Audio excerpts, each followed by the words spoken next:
Okay, you're watching Co-op for Two. My name is Jesse. It's Monday evening, 10 p.m. Central Standard Time, or whatever the time zone is here in Champaign, Illinois. We're broadcasting live April 6, 2026, and you're here, those few of you who are here to watch episode 11 of Etherfields. The majority of you are busy unsubscribing to this channel about now. That's just how it works with some games. Although I will say, you know, different games attract different kinds of people. And the impression I get from those occasional people who stop by the Etherfields video and leave a comment, they're interesting people. And there was an interesting post on the last Etherfields video we did. And it was someone who wrote something very interesting. He said, it's nice to see that you're starting to enjoy Etherfields. I watched the first early videos you did, and you were complaining a lot. And it was sort of turning me off how negative you were, but now it looks like you're relaxing and enjoying it and not worrying as much. It was sort of a nice comment. I don't know if I've captured the fullness of it, but it was just someone saying that they were enjoying seeing that we came to a position where we were enjoying the game more. I think you should probably expect that there are going to be some more negative sessions of this occasionally. That's just the nature of after a couple hours. Like the first couple years of the channel, in the first couple hours, it's easy to bury all the frustrations down and put on a happy face. But after 5 years of doing the channel, this is not a job. No one is paying me for this. I'm here because I enjoy hanging out, playing these games and chatting and talking. Well, let's be honest. Some of the enjoyment of playing these games live on YouTube is that it's the thing with misery loves company. Playing a game where things go horribly wrong is really an unpleasant experience to do by yourself in a lonely room in the dark. But if you're sharing that frustration and negative experience with someone, it becomes all of a sudden much more palatable. It's like, oh, we remember this story we had where things went wrong, or when we got upset. It's not nearly as bad. So that's part of what this channel does. YouTube says there are 6 people in the channel, including like a couple of my computers. That means Jonathan Warner, and perhaps that's it. So let's check in with Jonathan Warner, see how he's doing.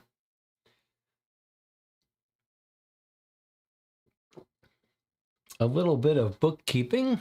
Yesterday, Sunday and Saturday, the last 2 days of the weekend, we played a case written by a viewer of the channel, Martinez Conradi. We played a case written for New York Noir, which is behind me here. This is the game that I've been working on for the last 3 years.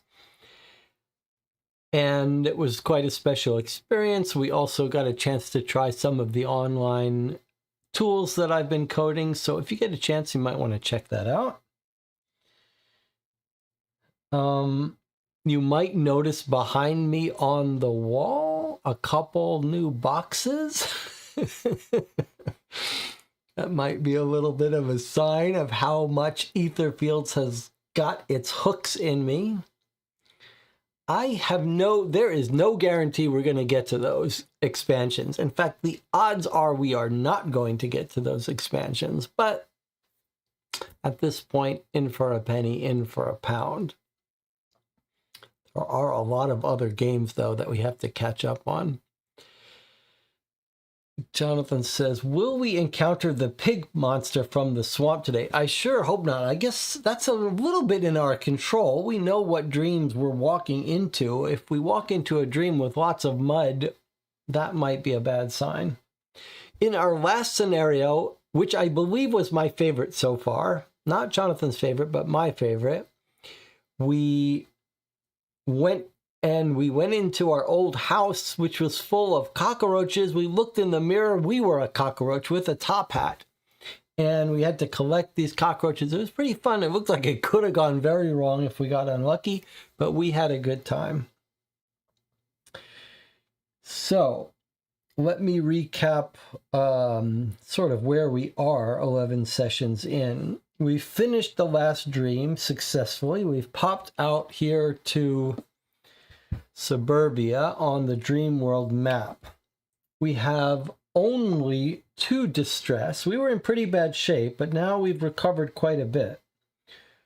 Only 2 distress. We do have quite a few cards that have been sealed up, though, and not that many, actually, 8 at this point, but I'd like to get those back.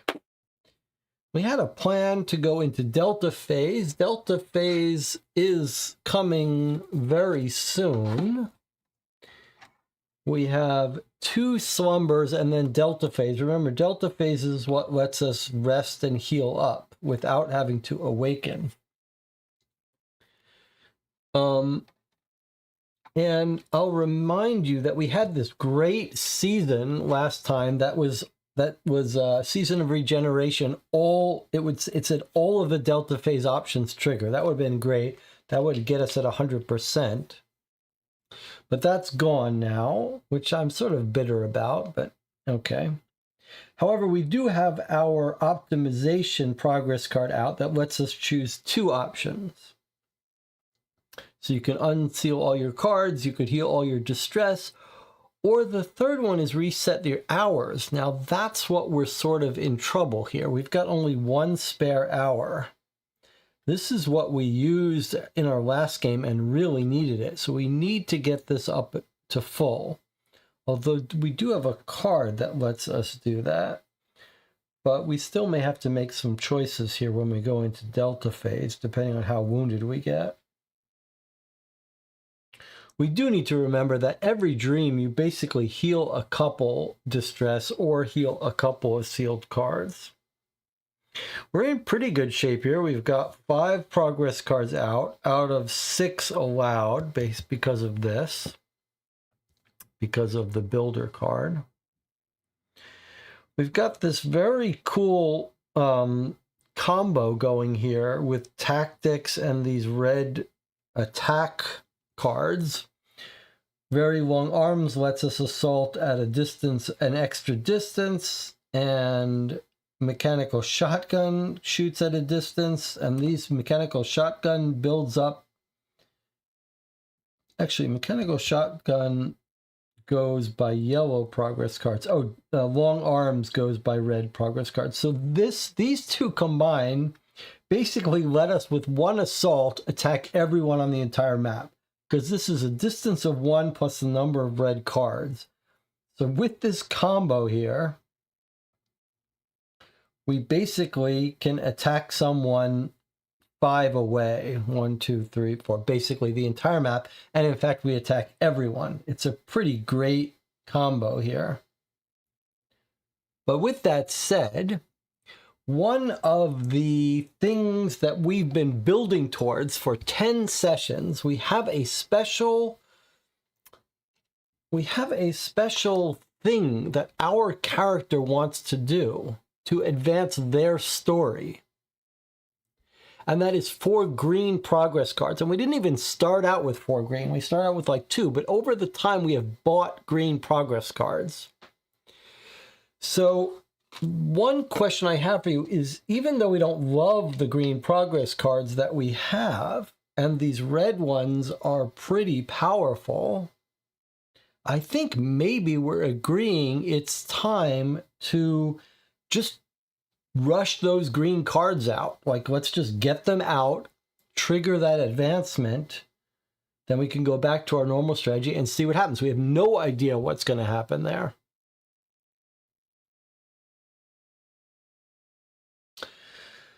So at the start of today's session, we'll decide, we have to go encounter these slumbers, trigger Delta phase, get some keys, but let's figure out before we start what key we want to go for, what dream we want to go for. Let's see, Delia has joined us. Batfan says, I watch your channel all the time. I don't game yet. Enjoy watching you play. Enjoy the chats with your regulars. Just wanted you to know you have silent viewers out there.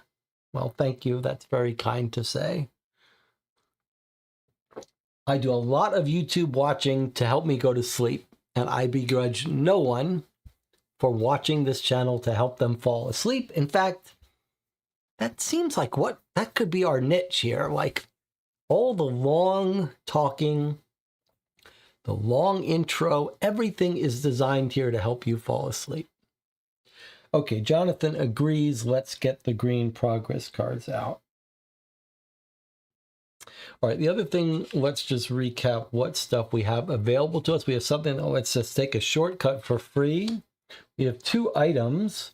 One is a one-time move up to 6 spaces and 4 wrath or 4 green. That's a really nice card. And then this flashlight has come in very useful into turning a dark area light. Remember, our mask lets us increase our hand size by 2. Normally it would be 6. With that card, we can go up to 8. And we did discover on one mission this emergency Delta button. I don't think it was actually called emergency. It was something Delta button. Delta something. And they haven't pushed it yet. We've been waiting till we got this card to push it. But it feels like this might be an emergency thing that we shouldn't push when we're about to get Delta on our own. We should probably just push it when we're in dire straits and a long way from an organic Delta phase. It might be tricky to get them out before Delta. No, I'm sure we're not going to be able to get those green out before Delta. But, oh, you're saying because, I see what you're saying. You're saying because optimization, once it's triggered, it gets discarded. You're saying it's a little awkward because we're going to drop this 1 green before we even start collecting greens. But I think that's okay. This is more important. We use this for our Delta, and then we're going to start to rush the greens. All right, shall we look at our dreams and decide which one we want to go for? Let's do it. We also have 3 ether. That is enough to go shopping. I think we generally like to have a little bit more than that when we go shopping, though. All right, let's see what we've got. So this one we got in our last dream with the cockroaches. It's called A Ship Discovered in the Basement. To be frank, I didn't expect anything like this. 2 keys in Pandemonium, which we have access to. Cure 2, Unseal 2, and it's a 12-turn mission. So a little bit long mission. A ship discovered in the basement. That could be fun. That could be fun. Here is the one with the possible flying air balloon we might fly away in. Again, a 12-turn dream.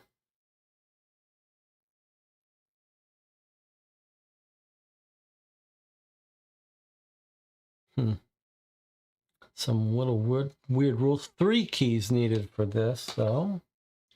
The City That Never Sleeps. This might have been an earlier one. I'm not sure. Another 3-key dream. When you're finally done with your business, soon there will be more important things to do again and again. Not all that appealing sounding. But maybe less fighting, maybe more doing stuff. By the way, I just watched... What happened? It doesn't show up there? I just watched, I think for the first time, a classic noir movie from 1957 called The Sweet Smell of Success with Burt Lancaster, Tony Curtis. A really mean little movie. I posted about it on the Board Game Geek Guild section. There's a thread for movies, but I highly recommend it. And it is beautifully shot, like beautifully filmed.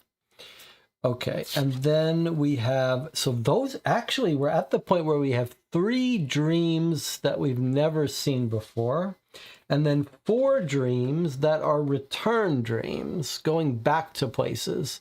So we've got a return to a train dream for 1 key, a return to the endless basement, which could be fun, 1 key. Return to sunshine days. In your memories, the sun never sets and you cast no shadow. So might that be a friendly thing? It looks like we've got dogs in this one. We do have a card to deal with dogs. I think we might be visiting a dog in the next slumber. And then return to foggy docks. That was a weird one where there was definitely stuff we did not get accomplished. That was actually kind of annoying with that guy chasing us around, and if we tried to attack him, it ended the dream. All right, what are we thinking then? I'd go for City That Never Sleeps. It might make the dream world more interesting between dreams, but just a guess. Okay, well, it would match with the movie I just watched.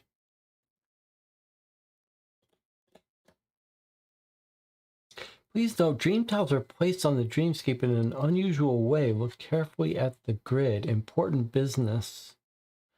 That seems like it's going to be not a huge combat-focused dream, so that's good for us. Okay, so we're going to need 3 keys. That's the dream we're going to go for. 3 keys we need. All right, let's take a look at how we're going to get those 3 keys. Oh, where is it? It's in Metropolis, which is right here. All right, so we need 3 keys and then to end up in Metropolis. Maybe if we had our druthers, it would be nice to go shopping at the tail end of that, assuming we might pick up some more ether. So remember, the only ways to get keys in the version 2 of the maps, which is what we're playing, or at least the main way to get keys, is to go to gates. So we would need 3 gates and then to end up here. So, and we wouldn't mind going to some sanctuaries. We can take 1 free shortcut. Maybe... So what we could go like this way, stop off in this sanctuary, then go to this gate in Metropolis, get our first key, and then we could cycle back around and get our second key.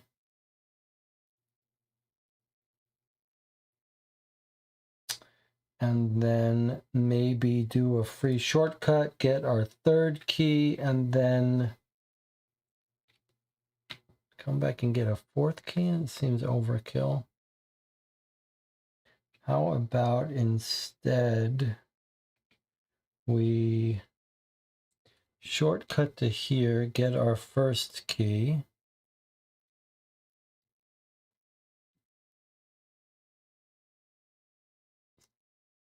In fact,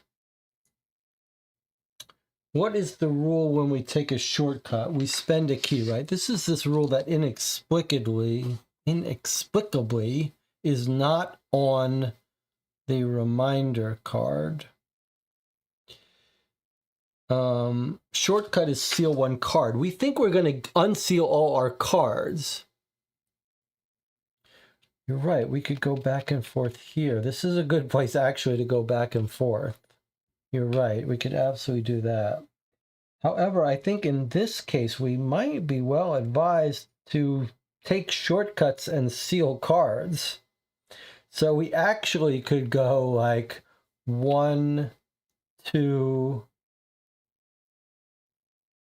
3, 4, and get an extra key and stop taking shortcuts as soon as we delta phase. Like there's no real downside to sealing cards if we know we're going to reset them. And the sanctuary lets us restore an item. We don't really want to unflip a progress card, but we could build up one extra item. So it wouldn't be bad to go to a sanctuary. And these fate spaces can hurt us quite a bit when they make us get quirks. So I'm thinking like, okay, what if we go, we want 3 keys at least by the time we come here. It wouldn't hurt us to have more. 1, 2. Okay, so what if we do, and then it might be nice to do a shopping at the end.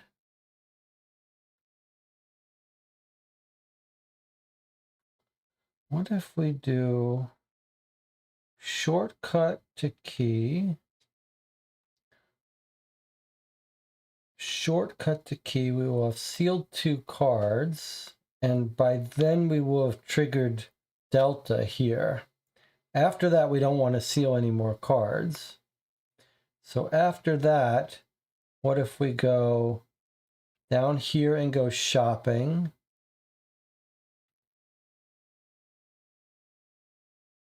One, 2, then we want to get over here, but we could, yeah, 1, 2, then we need our third.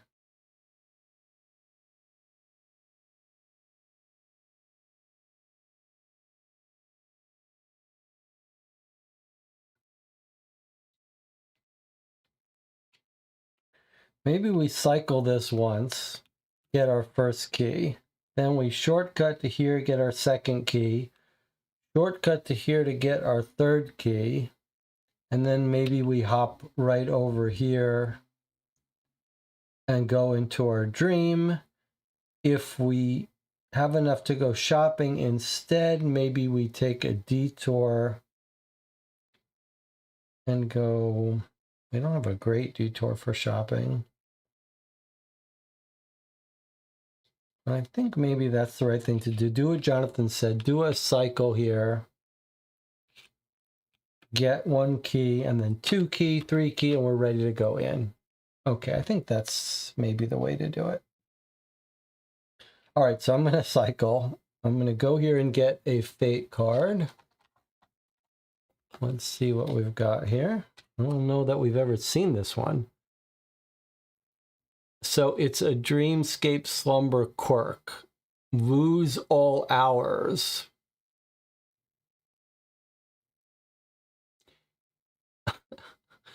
What is going on here? Okay, so we've never seen this fate. It's the fate of winter.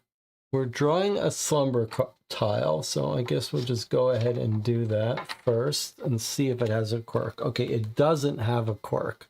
So this card is not going to come out on top of the slumber.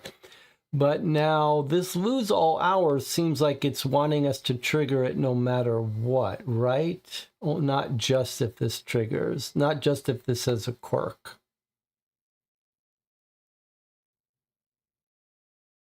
This is very annoying. I'm glad this didn't come out.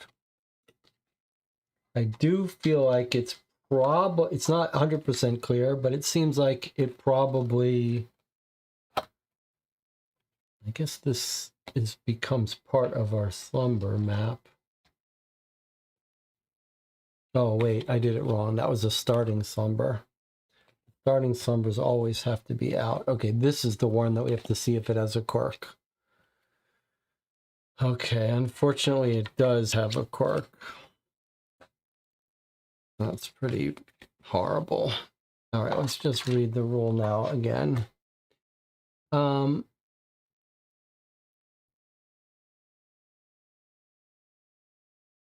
So when this starts in our dream slumber, it triggers a token in every place with snow. And then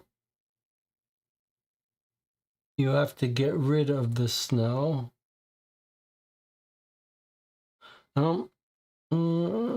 Let's see if we can understand this better, because I'm not quite getting what this does to you.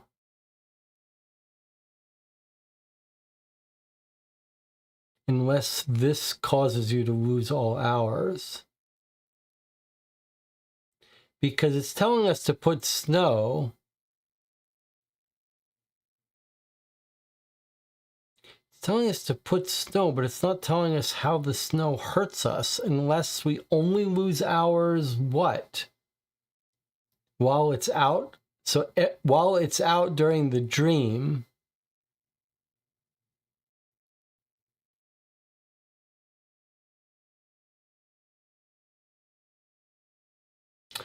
you're saying that's the ether, so it lets us get ether?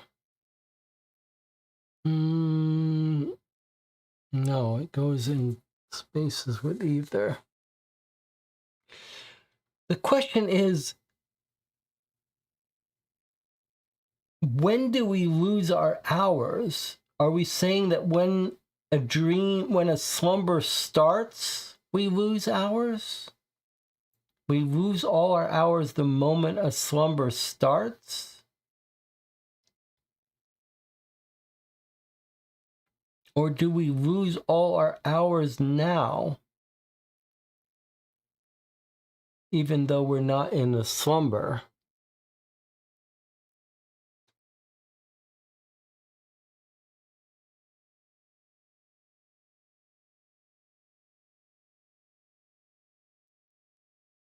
As soon as you draw it and place it on a quirk space. Okay.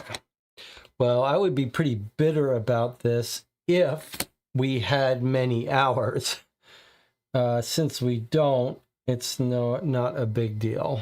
All right, we're down to 0 hours, but that was, well, okay. Let's not, we're going to walk over here to gain a key. And then we're going to have a slumber. All right, let's see what slumber we have. Maybe the winter is good. I don't know. We'll deal with it when we have this slumber. Okay, it's the dogs. Now, remember our rule. We're going to have at least slumber entity once. We were waiting for the dogs. Fortunately, we have a friendly dog in our pocket that we may call out for this. But let's see. let's see if we want to do that. Okay, so let's remember where we are. We are in the gate in suburbia. Let's move this out of the way.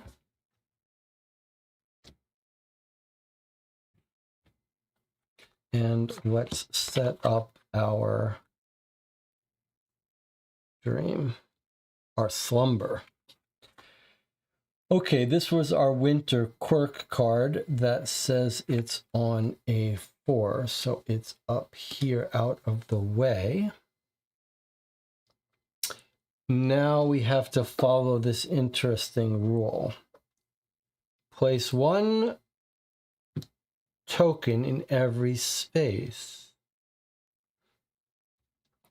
It was so wonderful when they designed Etherfields that they made the ether markers and the universal markers nearly impossible to distinguish. It's only memory that keeps you going. But ether looks like it's the white ones. So actually, now the I see. It's actually a little bit clever because it's not giving us extra time to gather up this ether. So it says, put one in every space with ether. I mean, we would like these two ethers. As soon as we get it, this card goes away.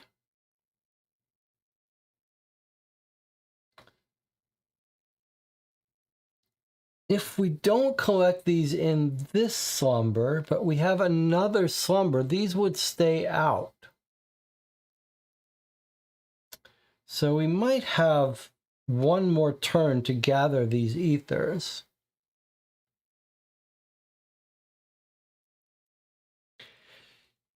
This little card up here says, if the current turn suit is clover, then you can spend 6 green intent to gain an hour. It's not a floating text, so I guess we have to be right there to trigger that.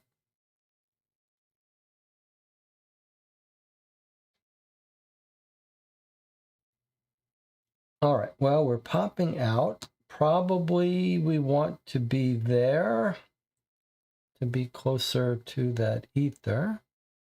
Let's read how the dogs work. 3 turns we have. Okay, that's better. Some of the entities and slumbers are like 1 turn. So 3 turn, that gives us a little bit of time. It's not cheap to pick these up. It's 6 yellow. And this card is not hurting us anymore. So there's no rush to do this. It's not going to cause us to lose more hours. There's our 3 turns. Here's our first turn suit. They're going to morph, move, and attack. Let's take a look. All right, so spawn 4 dogs. Oh my God, 4 dogs. Okay. 4 dogs are going to come out. Now, let's take a look at what we can do. We can assault a dog for 3 wrath. We kill the dog and get rid of him. When they morph, they actually morph. That's pretty bad. Morphing is our least favorite thing. However, when you kill all 4 dogs, that's it. They don't keep coming out.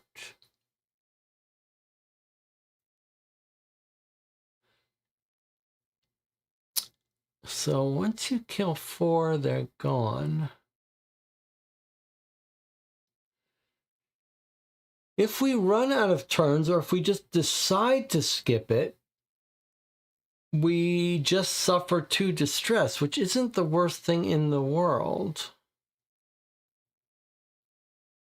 because we think we're going to heal up, although we'd rather actually not have to heal our distress with delta phase because we'd rather unseal and get more hours.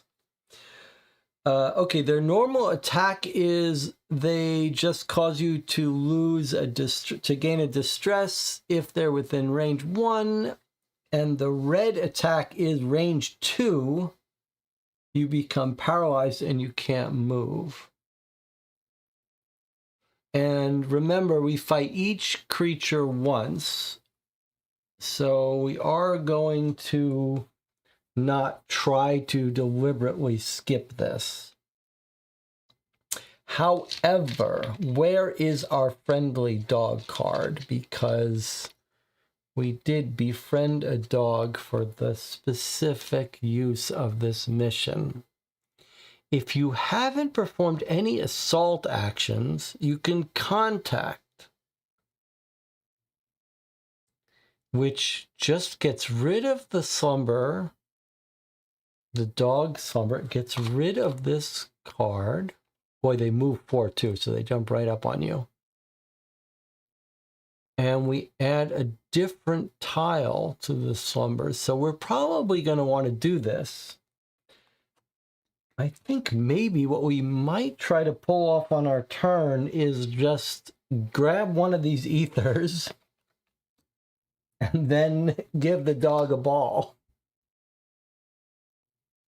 I'm not sure we want to try to kill all these dogs. Although, remember, with tactics, we could kill them all for 1 attack. And it only takes 3. We've got tactics. We've got long arms. We can basically reach every dog with 1 shot. We have a charge on our shotgun. I don't know if you can see that. So if we shoot with this, it's 2.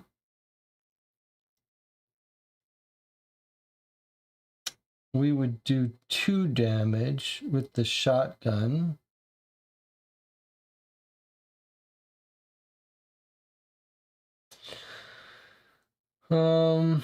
It's actually a little bit unfortunate. We're probably not going to use the shotgun just because we're only built up to do 2 damage and we need to do 3.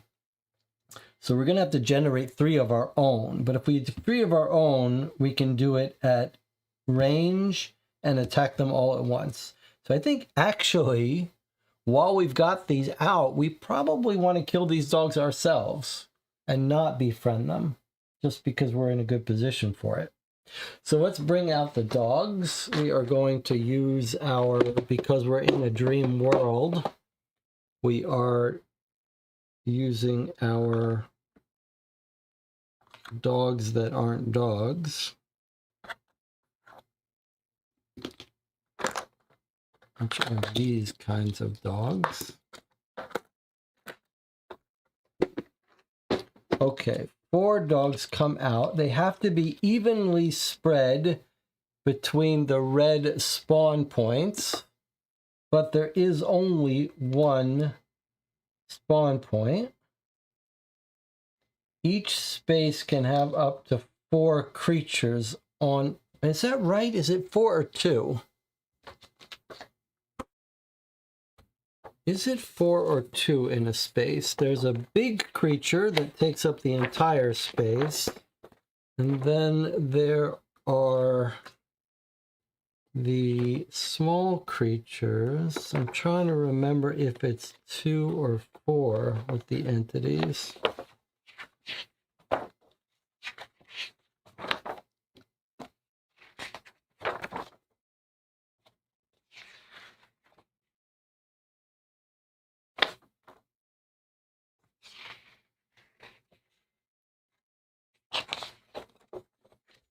Maybe someone can remind me before I get. It's 4 small. That's what Genetics says, 4 small. All right, so all 4 come out on this space here. I suppose maybe for this mission it might be just easier for us to use, since they're all in the same space, maybe we'll just use 4 little cubes. All right, now remember that on the turn that we get rid of them, the turn that we win, we would get the loot. Each dreamer gains an ether is the loot on this card. I wouldn't mind that. I wouldn't mind that loot. It's a pretty good loot, especially if we plan to go shopping. So let's draw our hand. 1, 2, 3, 4.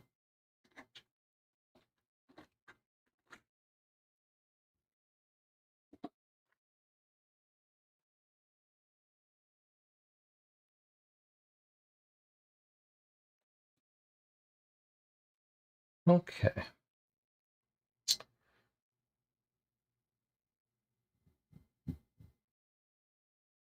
So it looks like we are going to be able to do this if we want. So we could move with this into the space. Sorry. We can move with this card into the space with the ether. And then we could pick it up with 2, 4, and our blue gem. That would get us 6.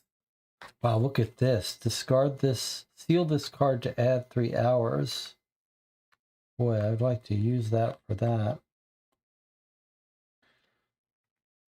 Instead of using it to grab the ether. Let's see, what turn are we on here?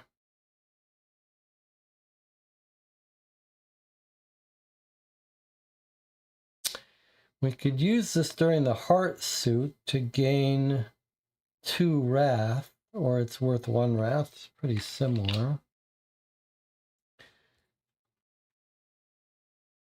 So we move here, we grab this ether, and then as long as we can generate 3 assault, when we combine tactics and long arms, we could kill them all with 3 assault and then win. So I think that's all we're trying to do. Walk over here, get this ether, and then get rid of all the dogs.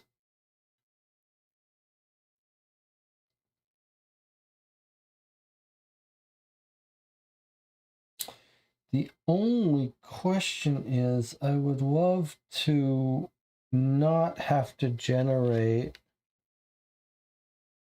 I would love to be able to seal this card to get 3 hours for the future.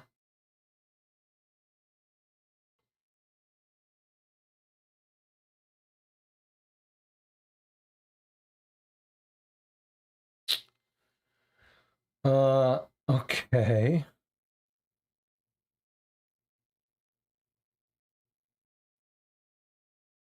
We could make this slumber last a little bit longer by using getaway to have them ignore us.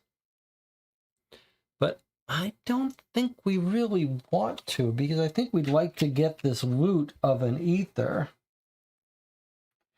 So my proposal is to not to use this card up instead of adding 3 hours. So I propose we walk for 1. We spend these 4 plus a blue to generate 6 to pick up this one. And then I propose that we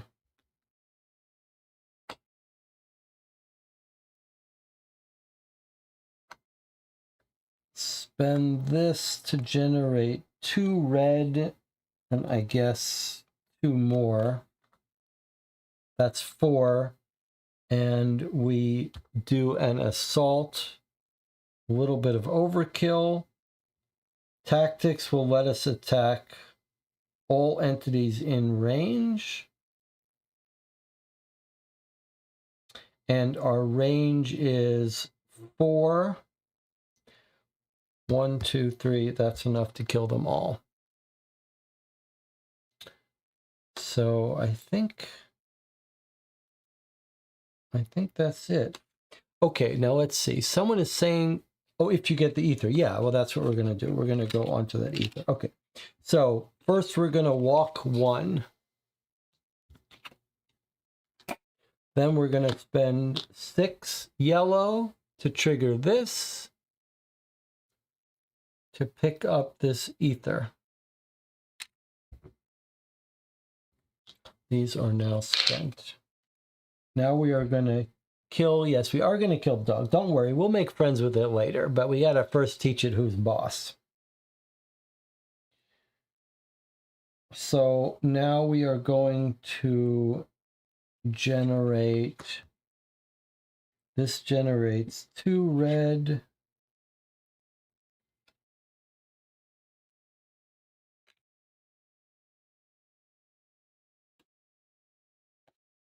Here's a question that I'm not sure the answer to. I don't know why it hasn't come up before.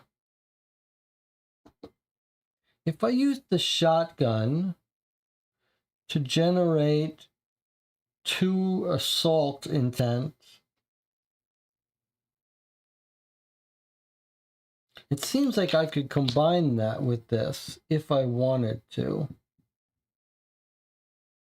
But I don't want to, but I would like to know, like, this doesn't have to be done on 1 action. We can combine it, I believe, but it doesn't matter. We're generating 3 or 4 assault, depending on how you look at it. We're using long arms to increase our range by 1 + 2, 3, 4. So now we have range of 4, plenty of room to reach all the dogs.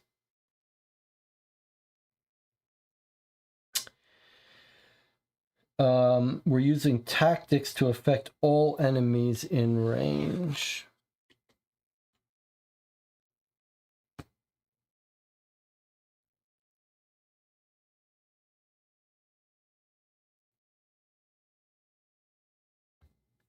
It was flip, right?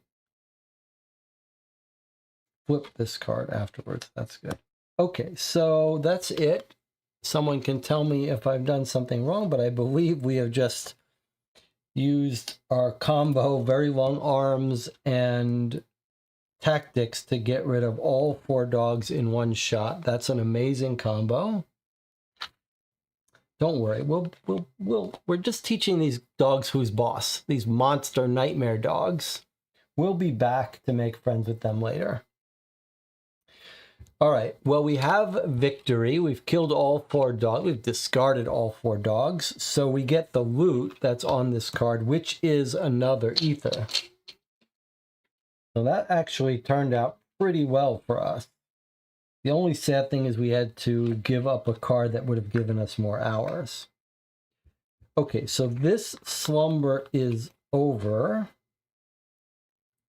If we had another yellow, it might have behooved us to walk closer to this so we could get it on the next stream. But that's all right.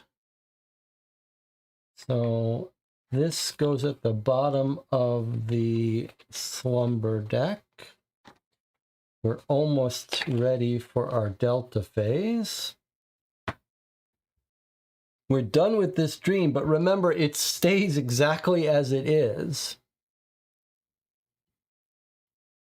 It stays exactly as it is if we have another dream, which we very well might have right very soon. So let's just bring this out of the way. All right, we'll just... Actually, yes, okay. So this doesn't get reset. This is this odd thing that this dream stays present. It's just it goes out of the way, but everyone still stays there. Okay, so we're back in our world, our dream world here. We've got 1 key, and now we're going to get 2 more keys, but now we know we're going to go shopping. So let's plan a way to get here with 3 keys and go shopping. So we've got a place to go shopping here. But then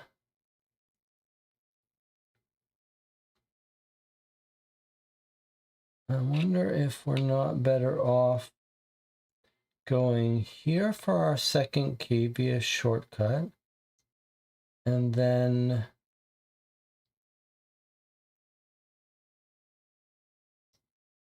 where's our best place to go shopping here? So we go here for our second key.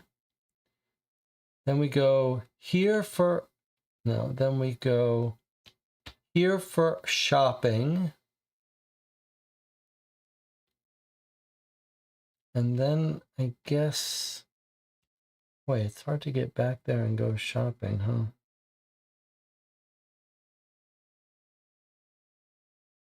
What if we went here for our second key, then shopping, then third key,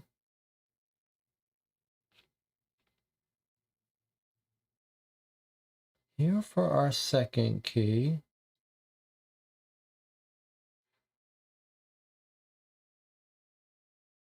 here for shopping,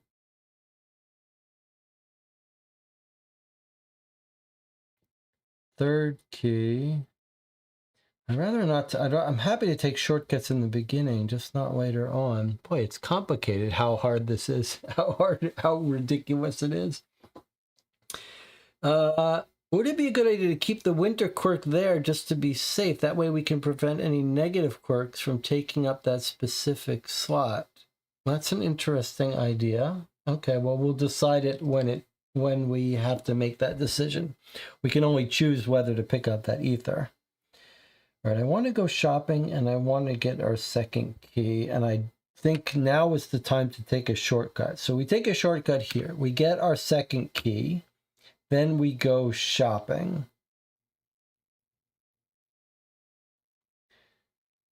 Then we're ready for delta phase.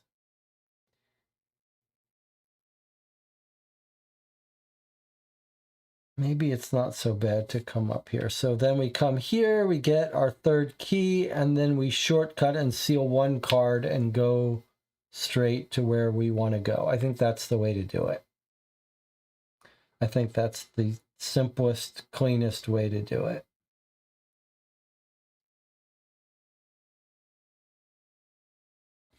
So we're going to shortcut over to this gate that requires us to seal a card. We're sealing analysis, which we don't really care about. That's fine.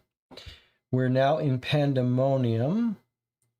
We are going to have another slumber in order to get our second key. So there's our second key. Now we have to have another slumber. It's our last slumber before delta phase, which is kind of exciting.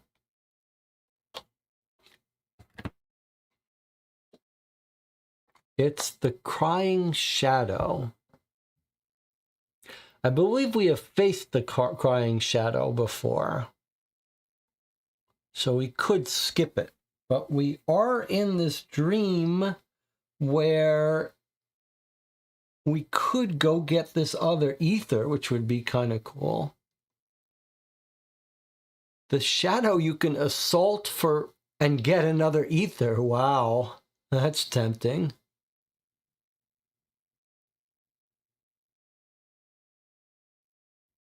Huh. Assault of 8. That's a little difficult, though. All right, let's see. What does it do? Let's get our turn deck out. 2 turns only. Okay. So here is our turn card. It's a clover and blue, yellow, and then move. So let's see. Blue, yellow, then move. So we discard a generic token from the entity tile. If And then when yellow triggers, if there's no generic, then we resolve out of turns. Okay, so as soon as this guy goes, he's going to end the whole, as soon as his turn goes, he's going to end the slumber for us. However, for 2 yellow, you can put 1 on him and delay it. Now, when he moves, instead of moving, he relocates, and we can also deliverance. But if we do out of turns, we discard all our ether. Okay, that's not going to happen. I'm not giving up 5 ether. So let's decide how we're going to handle this. We could do a deliverance on this guy, or we could do the continuous dream mode and skip it and get a key, which would actually work reasonably well for us. Since we've already fought this guy, we are allowed to skip it. This isn't this, is it? Looks a little like it, but I guess it's not.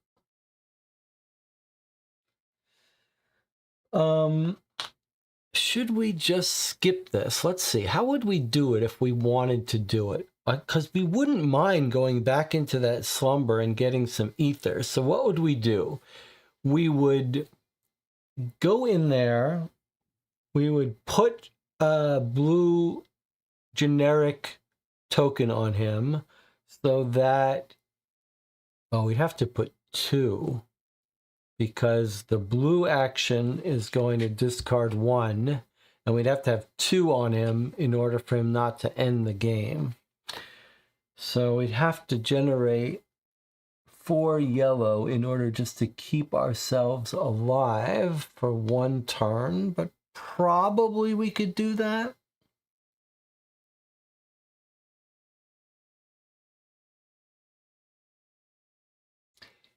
It never hurts us, though. It just jumps around.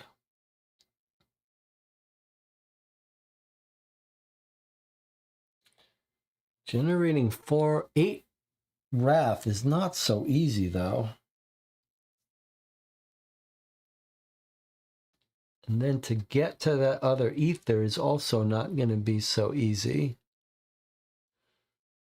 I think maybe it's not worth trying to do this.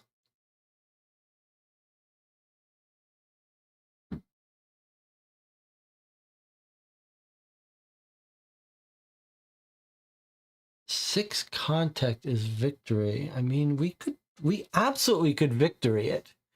I mean, we absolutely could. In fact, we have enough cards now that we could just start the turn and gain victory if we wanted to. Right? I mean, look, we only need 6 green for victory. A 6 green contact. We've got 1, 2, 3, 7, 8, 9. So we could just take care of him on our first turn, whether we get ether or not, and get whatever victory is on the card, which is unseal cards. Unseal 3 cards. That's not bad.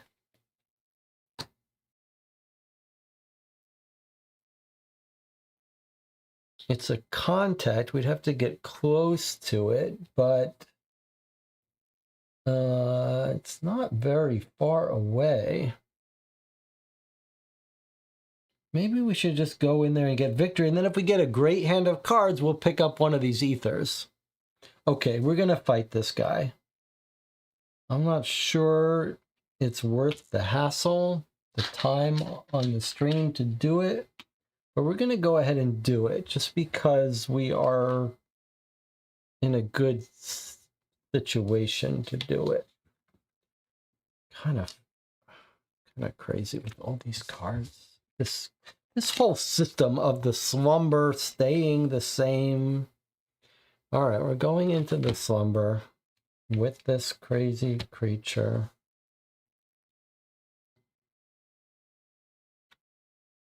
Hopefully I will not come to regret it.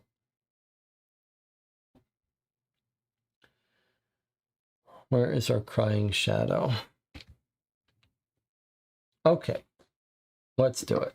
Let's just do it quickly. We can get this done easily enough.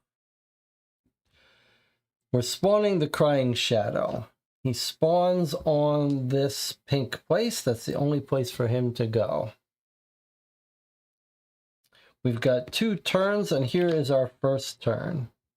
On his turn, he's going to discard, and then if there's nothing on it, we end the slumber. That would be death for us. So we're going to have to either kill him this turn, or we're going to have to put a bunch of tokens on him so that he doesn't end it, which wouldn't be a crazy idea either. All right, let's go ahead and get our 4 cards for our hand.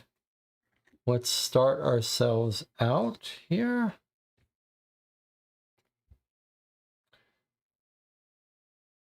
We do have 1 ether we could pick up.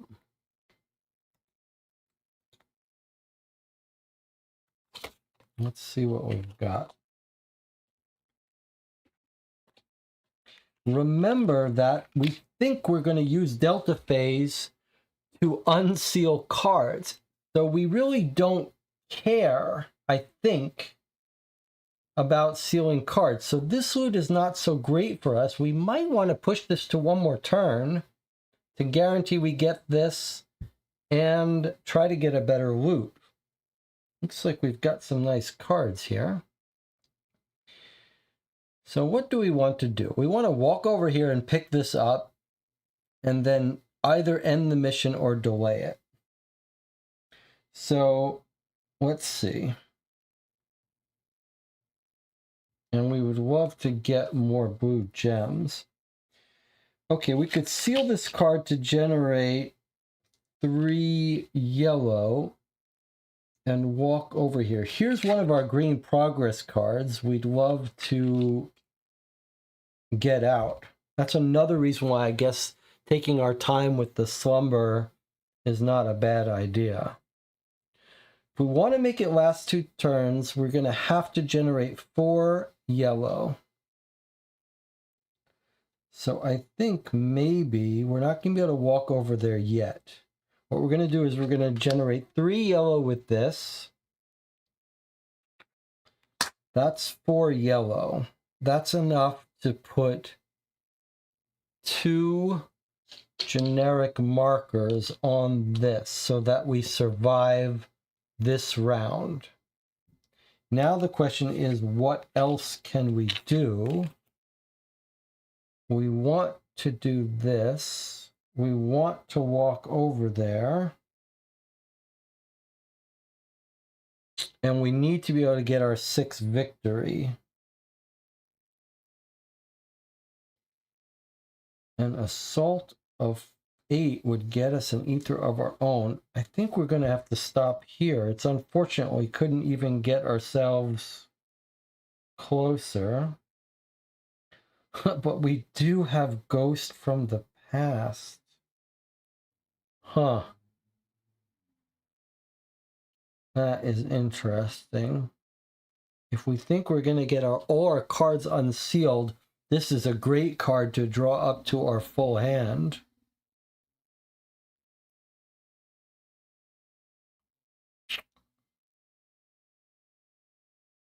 Interesting.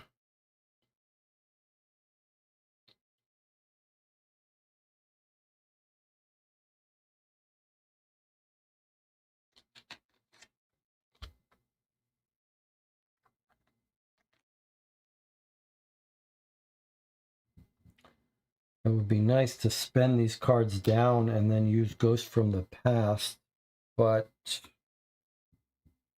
not without moving closer.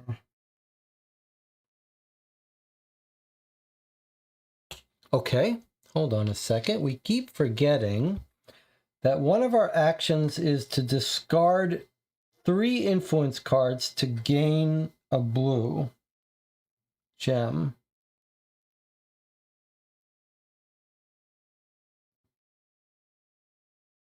Okay. I think we're going to be able to pull this off nicely.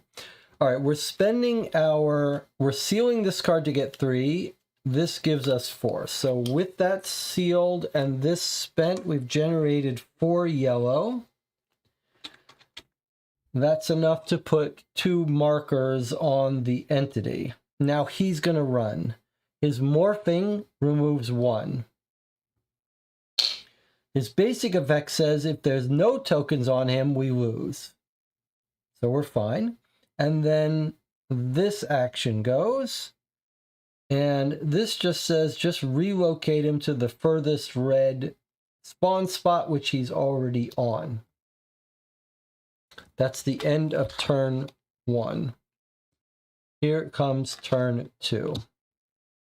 So he's going to trigger this, which just checks this. We're fine. Then he moves, and then he checked it again, and it removes. So he is not going to cause us to end the game, but we're going to run out of turns. Unless we can generate turns, we have no hours, so this is our last turn. However, we've got enough power here that we're going to be able to spend lots of cards if we want. And we don't have to waste any time putting more tokens on this card. So we can use all our yellows for movement. And look at that. We've got 2 green progress cards ready to build out.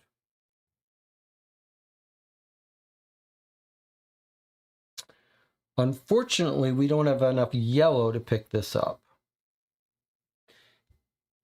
The benefit, if we win on this round, is to cure a distress. So that's good. That's what I'd like to do. I'd like to use this to cure distress.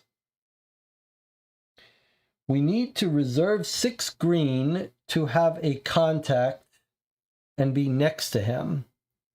So I think no matter how you look at it, we are going to spend 2 yellow to walk over to him because we need to be within range to spend our 6 green. All right, it would be nice not to have to use our strategic plan to do our 6 green. So how are we going to generate 6 green? I don't want to spend these 2 because I want to get these out with progress. Here's 2, here's 3, here's 4. And then here would be 5. That would not be enough to win. I'd have to spend one of these progress cards, but I don't want to. So I think what we're going to do is we're going to seal this card to draw 3 new cards. Are we allowed to hold 3 new cards? 1, 2, 3, 4, 5, 6, 7, 8. No, we can only draw 2. That hurts a bit. We could seal this to draw up to our hand limit. Don't love that.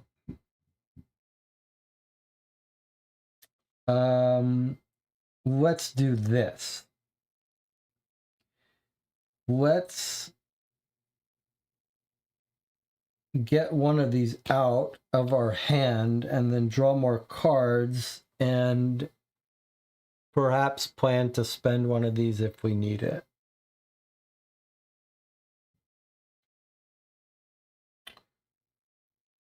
Move this. Okay, so I suggest we place...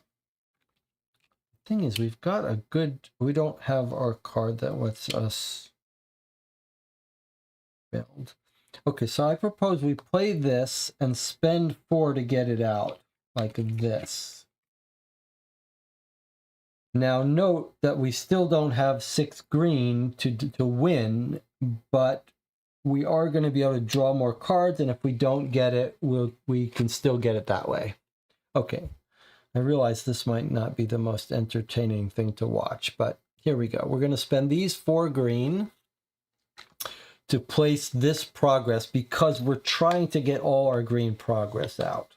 1, 2, 3, 4, 5, 6. So we still have a legal number of progress cards. Now we've got only 3 cards in hand.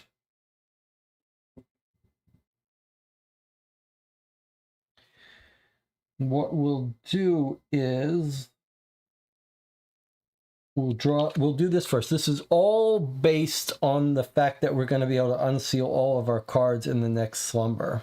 So I'm going to play Find the Pattern. I'm going to seal this card to draw 3 cards. 1, 2, 3.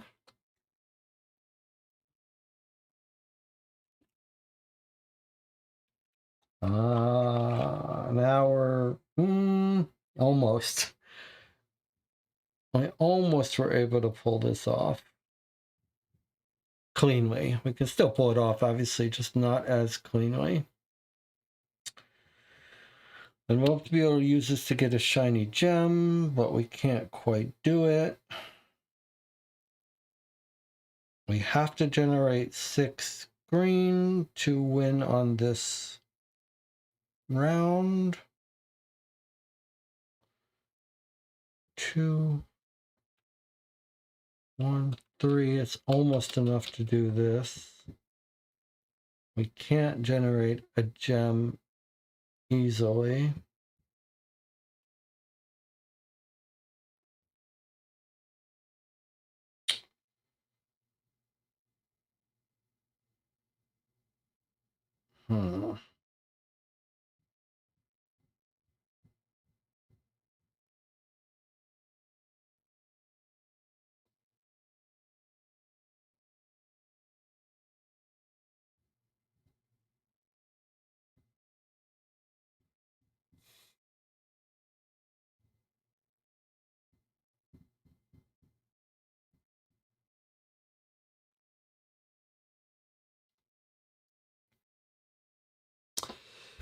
Can we sacrifice the strategic plan for 4, flashlight for 2? That is absolutely what we are going to do if we can't do it better. That's our fallback. That's our backup, which is going to guarantee we can win on this round. I'm just trying to see if we can do a little bit better without doing that. But yes, we can generate 6 green by spending an item. But what I'd rather do is, let me show you what I'd rather do. I'd rather be able to spend all our cards down and then trigger this to draw a whole new set of 8 cards.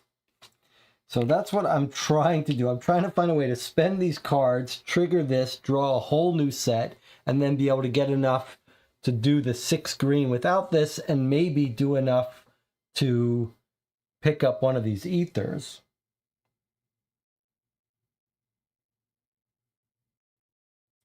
I just don't see a great way to do it.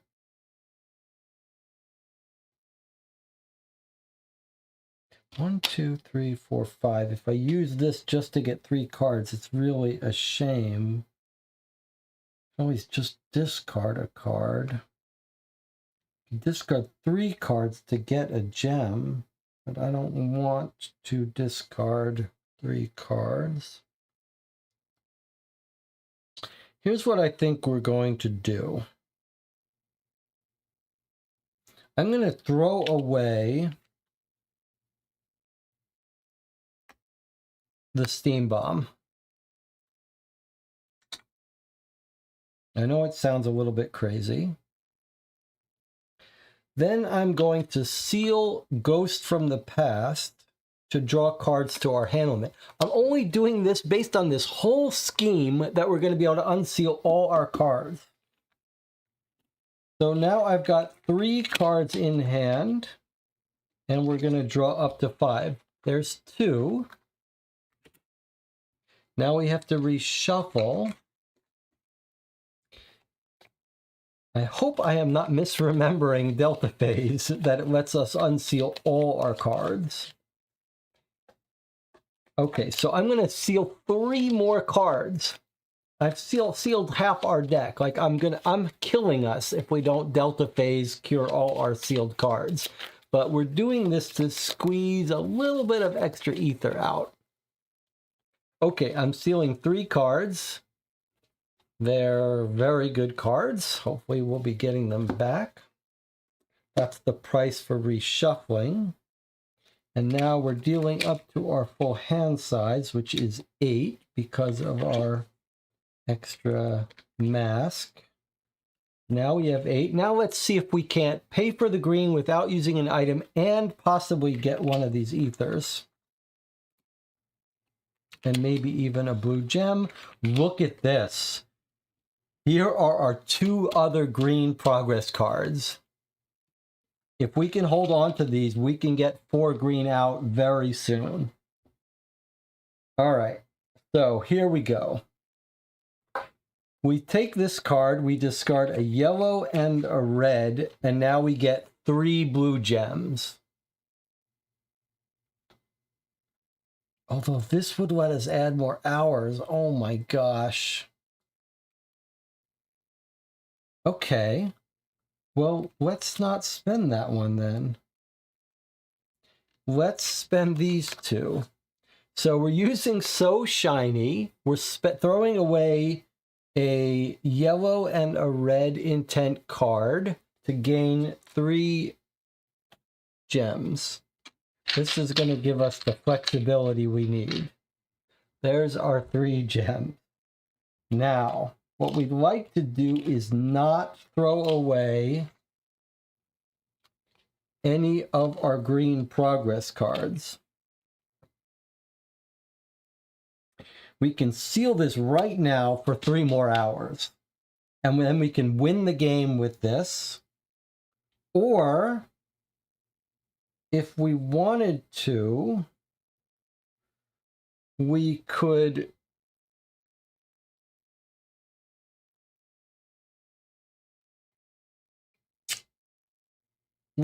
pick up this ether for 6 yellow and generate the 6 yellow this way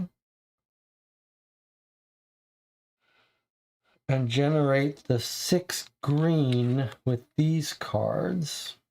I think that might be the way to go. Boy, we are being greedy, but I think that's the way to go.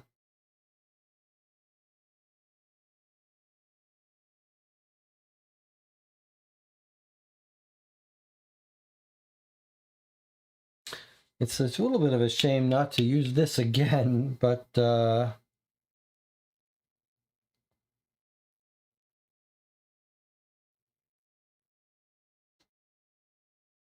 that's my proposal. My proposal is that we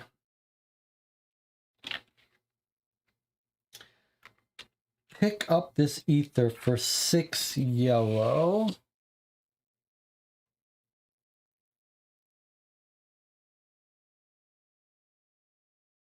And then spend 6 green to victory over this entity.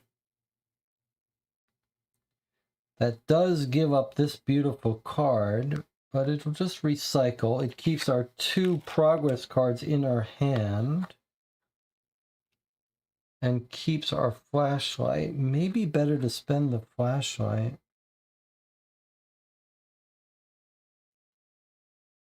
And keep the gem. Let's do that.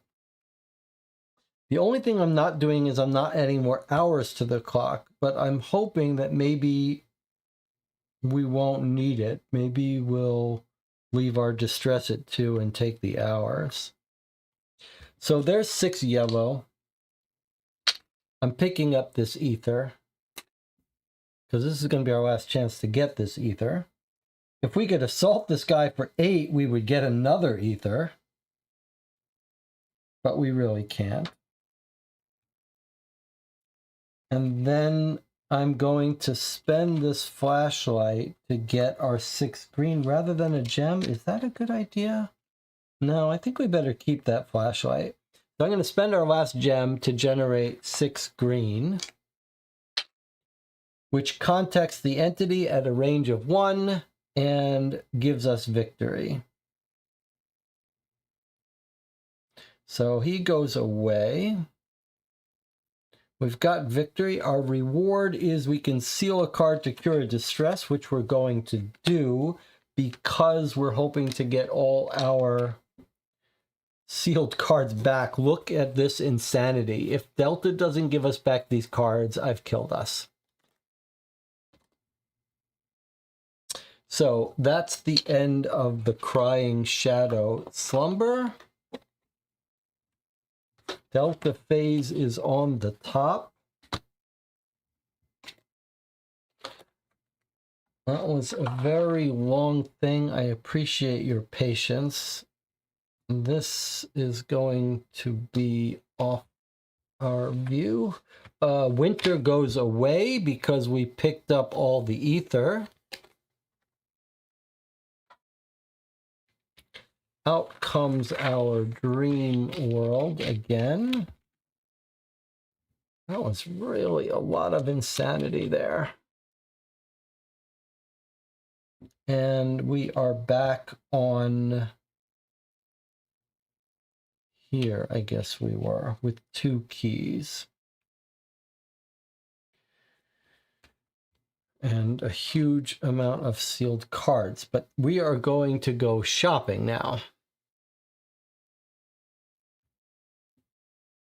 So first we go here and get a fate card, and we are sure hoping it's not something that punishes us. Let's see what our fate card is, and then we're going shopping.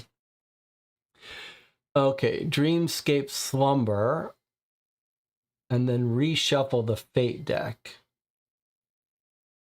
Caution repairs. Okay, so where's our slumber tiles? Here. Okay, so we've got one more slumber tile,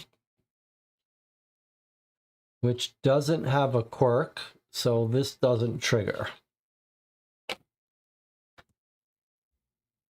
Don't think we care really about that then, because we are not going to have to deal with that slumber. Okay, and then reshuffle the fate deck.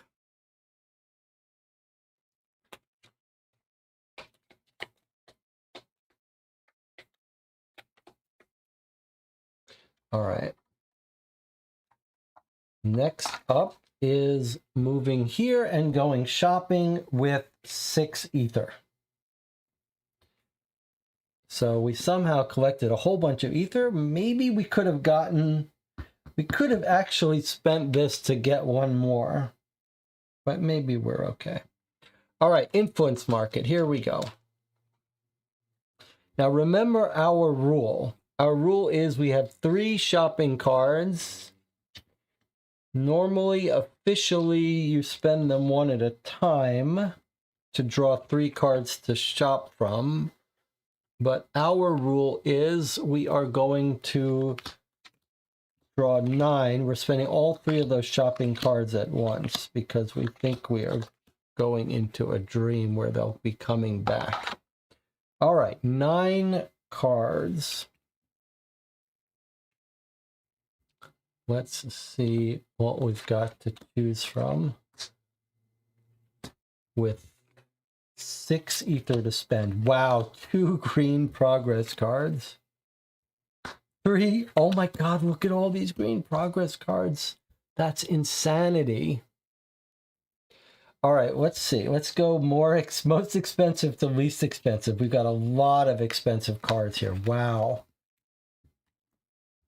We've got a whole bunch of expensive cards. Okay, here we go. This is a group decision.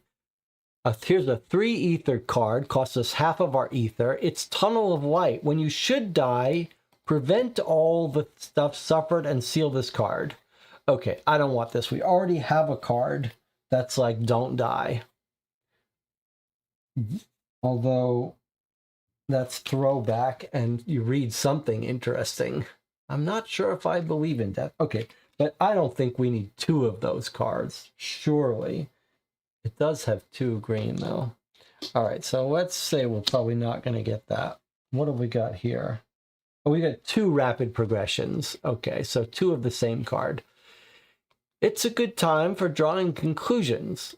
When you buy cards, you may draw 5 cards instead of 3.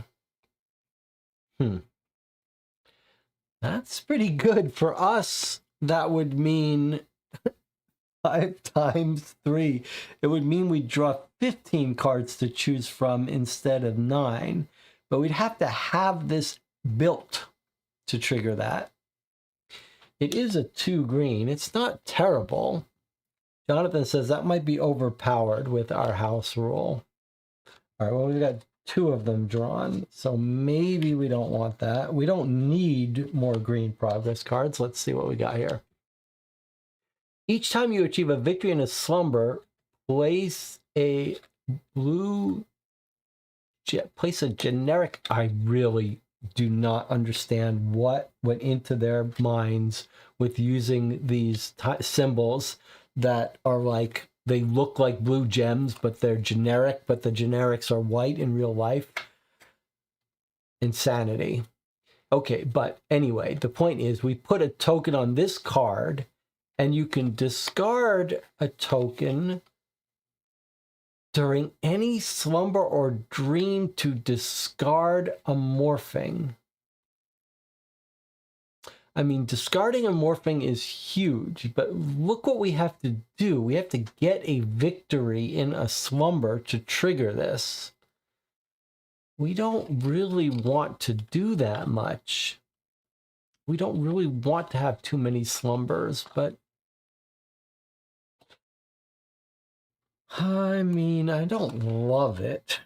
Let's see, here's our last green progress. Reminder, we don't need any more green progresses to get our fate. Let's see. This costs 8 to bring it out, but remember, because of our builder, we can basically bring things out very cheaply, so we could avoid the huge cost here. It's a 3 green. It only costs 2. And what is it? The limit of active items is increased by 1. That's pretty good. It's got a strong power here. It's cheaper. It doesn't really cost us 8. And we get another item, which is pretty big. And we get to ride on a little bird here. It looks like he's a hawk of some sort. So I vote we get this one out. I like this one.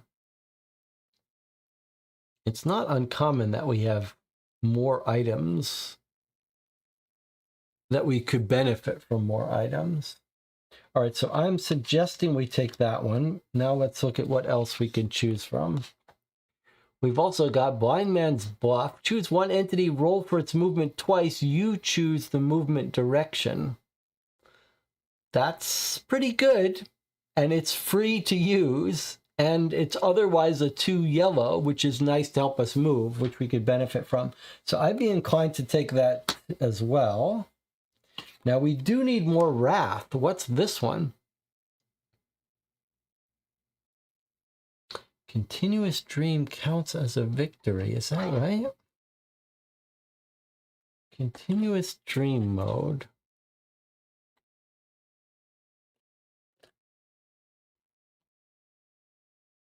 Do not reshuffle. At the start of the draw step, suffer this, and then gain. It doesn't say victory. It does not say victory. I could reread the rules that are not much more elaborate than that, to be honest, but we can reread the rules to be sure, but it doesn't say victory there. Okay, let's take a look at this. 2 wrath. I would like that wrath. I like the look of this crazy card. Burn all evil, but it's only in slumbers. So look at this. Seal this card to gain 10 or gain 20. Okay, this would be a very fun card to have, because not only would it help us with the slumbers, which we don't love, but we could use it to help us with some of the deliverance cards that are so powerful. That's what Jonathan says. Like, look, we could trigger this endless rage deliverance.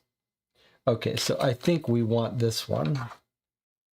So far, that is 3, 4, 5, 6, 7. That is more than we can afford. So we're going to have to make a tough choice here. That's too bad. Let's take a look at what else we have here. I will not give up.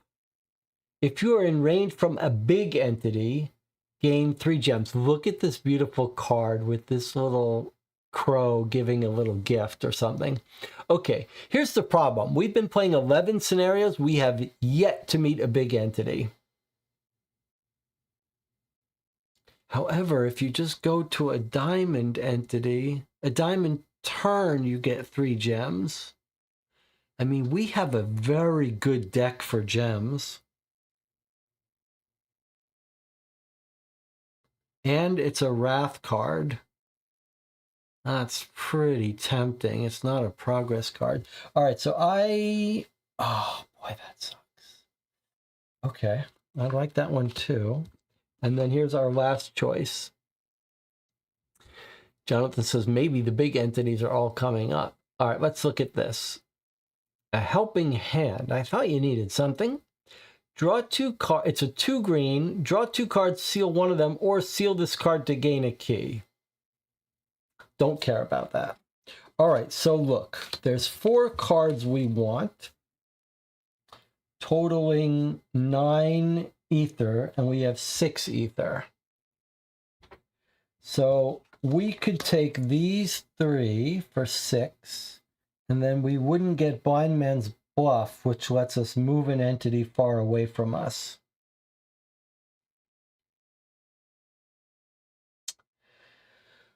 Or, this card I don't really love that much. I'd much rather have this card.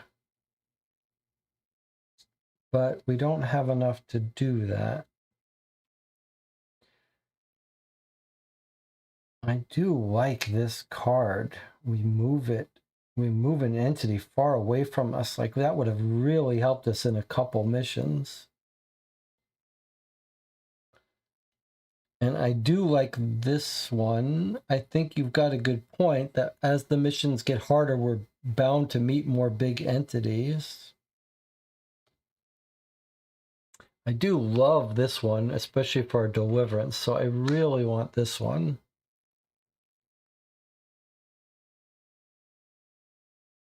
I think I would be inclined. I think this ability to move someone is so strong.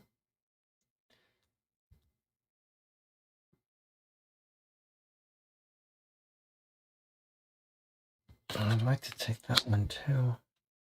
I mean, 3 green, that's pretty good.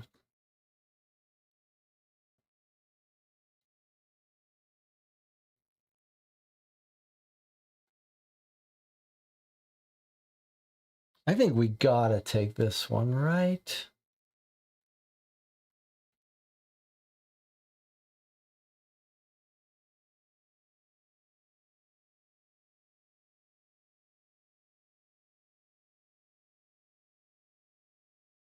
Oh, I really want this one though. That's rough.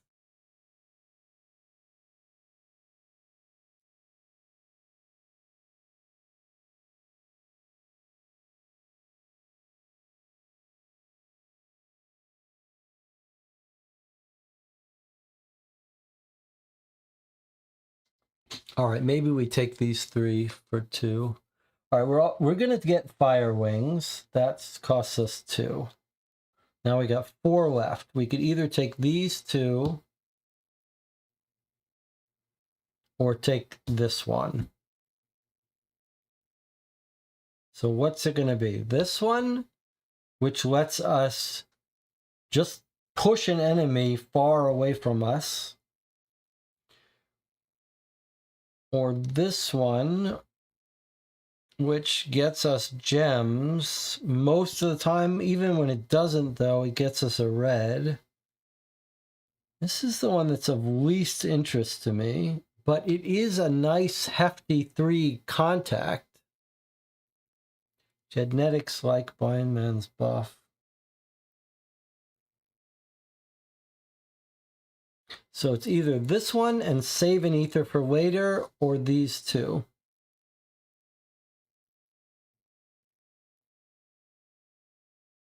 Or this one by itself and save an ether. Save 2 ether. That's tough. It would be nice if we had 1 more ether. What's it going to be? What's it going to be? Genetics is voting for Blind Man's Bluff and not take this great card. But this is a very nice card. Help us keep our distance. We do have ways to get gems on our own already. Maybe this is overkill.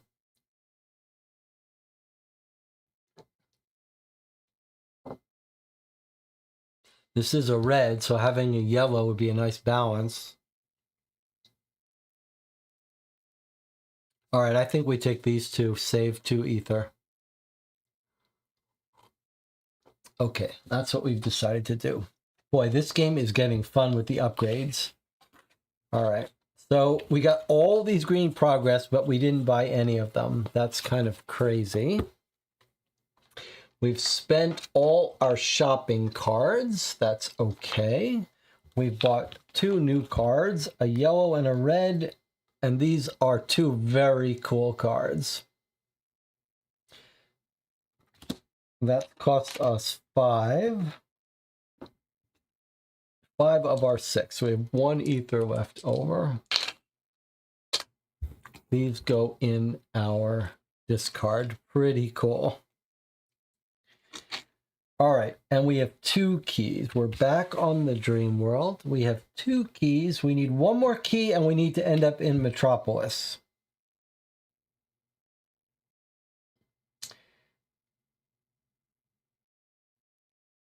And we have 1 free shortcut.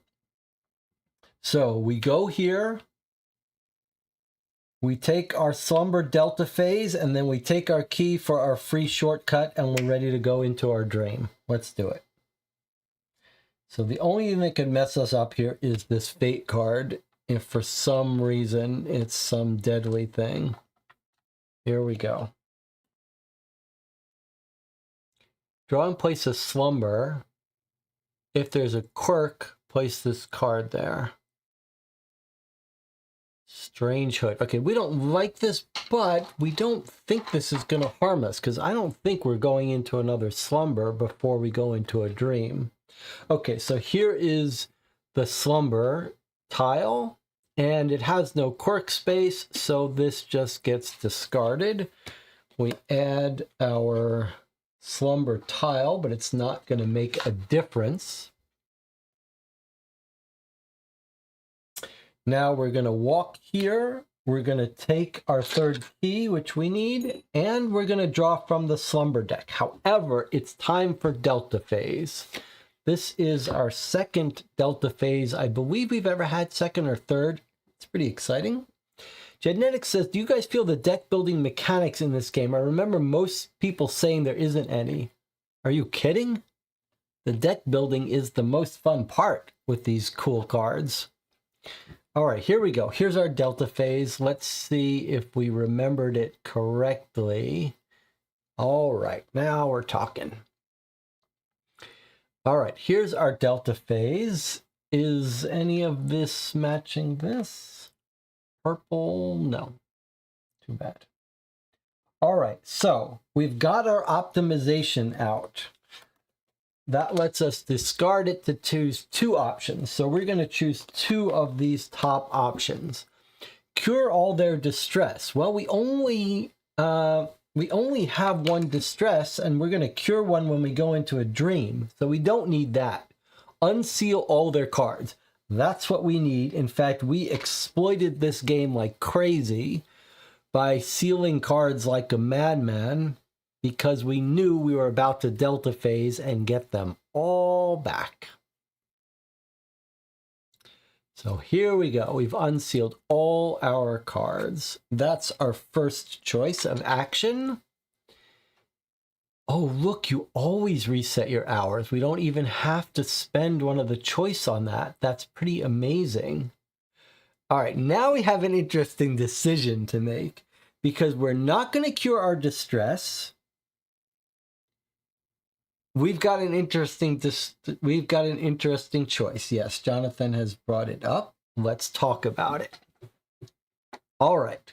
So for our second option here, if we want to use optimization, we could reshuffle our deck. Now, it's a big, huge discard pile that we would be shuffling in.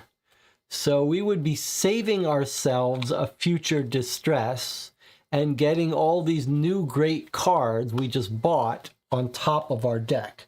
That is tempting. It's basically double the size of our draw deck, but our draw deck isn't super tiny. That would save us a distress if we did that. However, as Jonathan points out, we could just use one of those and leave optimization out. That would have 2 of the 4 green progress cards built. That is very tempting.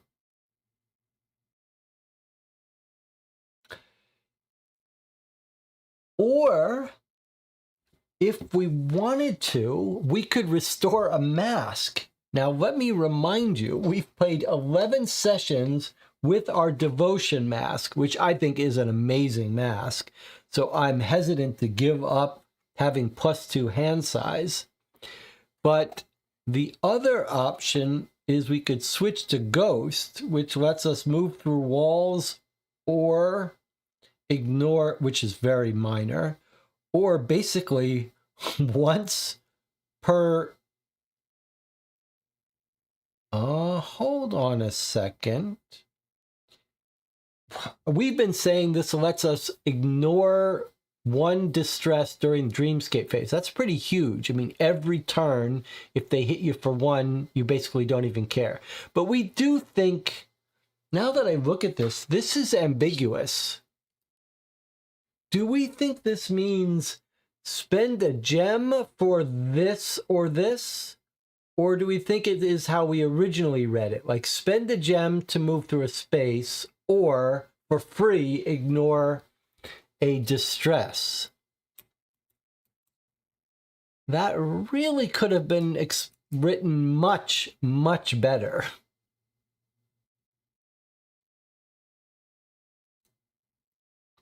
Do we think we have to spend a gem to do this or that? Genetic says the way he reads it is you have to spend a gem to ignore distress. Okay, well then that makes the ghost mask much, much less appealing. All right, so we're not switching to the ghost mask. I'm sorry. We're keeping the devotion mask, which is amazing. All right, so I ask you, is it better to keep our 2 green out and not spend our optimization? Or is it better to reshuffle our deck in order and then have to rebuild optimization?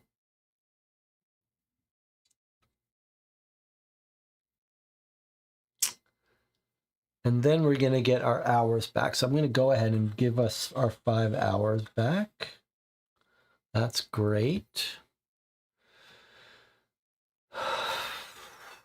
What do you think? I think I have a thought. I think if we reshuffle, we get a chance to add a charge. Yes, but we're going to reshuffle. We're going to reshuffle soon enough anyway, in which case we can add a charge.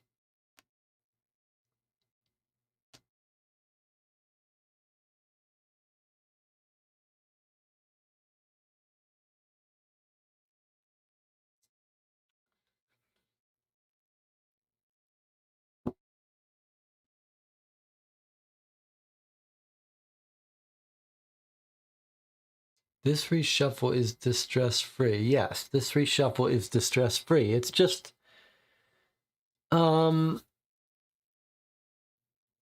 think if we're serious about building our 4 green and rushing it, then I think, and we've got the other 2 here, I think we'd be better off rushing these 4 greens. And if it costs us an extra distress to do so, so be it. Which is basically what it's doing. We're doing a reshuffle for free instead of a reshuffle for a distress.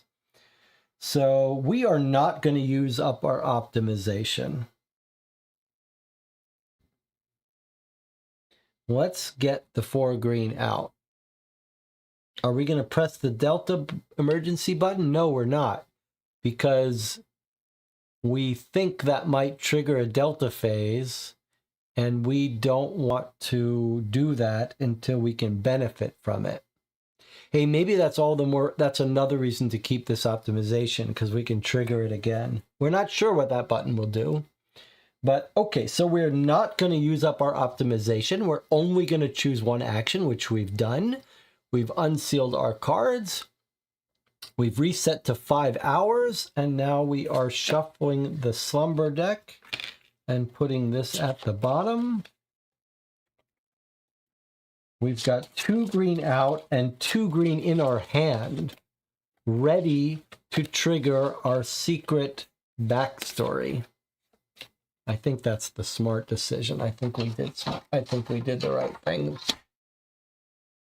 Okay. And now we've got 3 keys, 1 distress, 1 ether, and we're ready to go to our dream. Our plan is to go to the city that never sleeps, take 3 keys in Metropolis, and that's exactly where we're headed.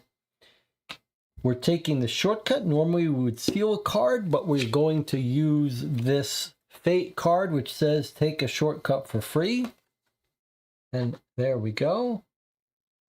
That's the fate card spent. And we are ready to enter this dream with our 3 keys. When we do that, that is going to clear the slumber map and reset it. So we don't need to track that very carefully. I think we did that about as well as one could hope. We're out of the dream world. We're in our dream metropolis.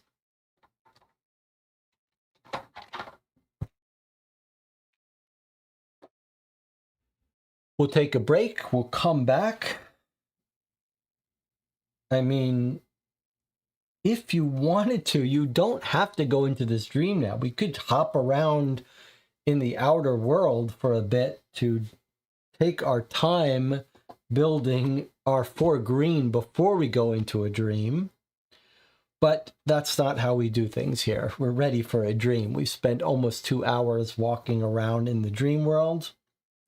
It's time to go into a dream, but we'll first take a break. When we come back, we'll enter the dream and try to get our secret backstory. Pretty exciting.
We are back.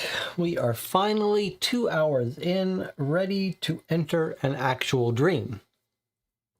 Jonathan says, don't forget we're on the lookout for the huntress. That's a very good point. Where is our huntress? So we've met two people, one in a train yard and this huntress. I forget where we met her, but let's see what it says. Place this card next to the suspiciously quiet neighborhood space.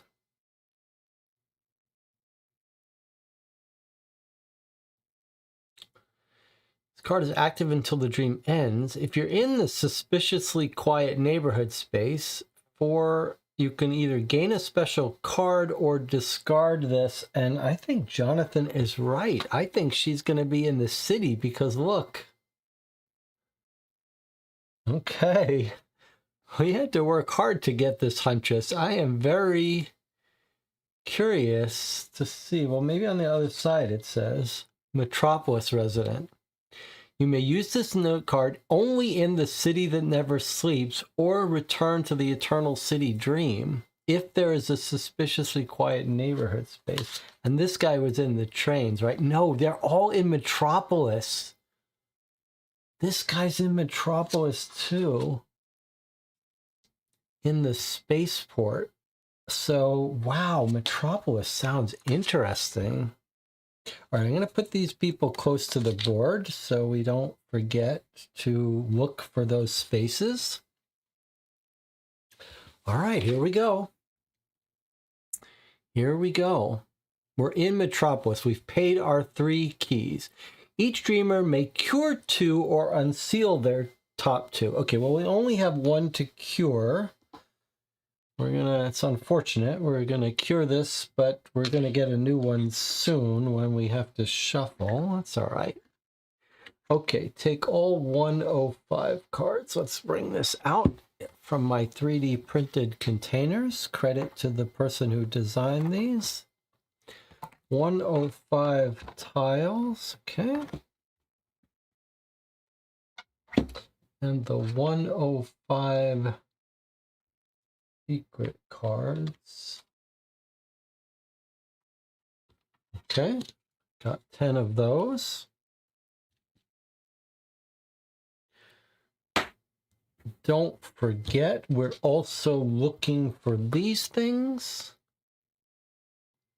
And we're looking for our symbols, which we haven't seen any in a while.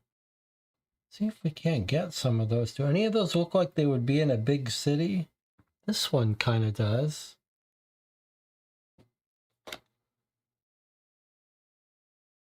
And here's a radiator. You would find a radiator in an apartment building in a city. So keep your eyes open for that. Looks like a car driving in a big city, so maybe keep your eyes open for that too. And let's not forget to get our little penguin out. Let it take a walk around the city.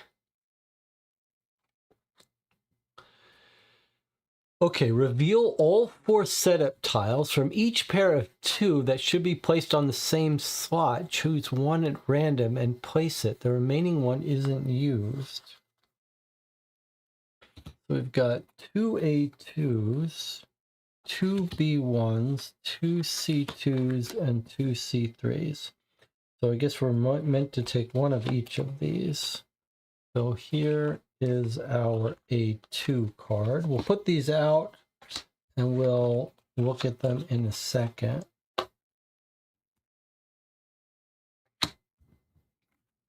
There's the spaceport where that space traveler hangs out. This is B1. Okay.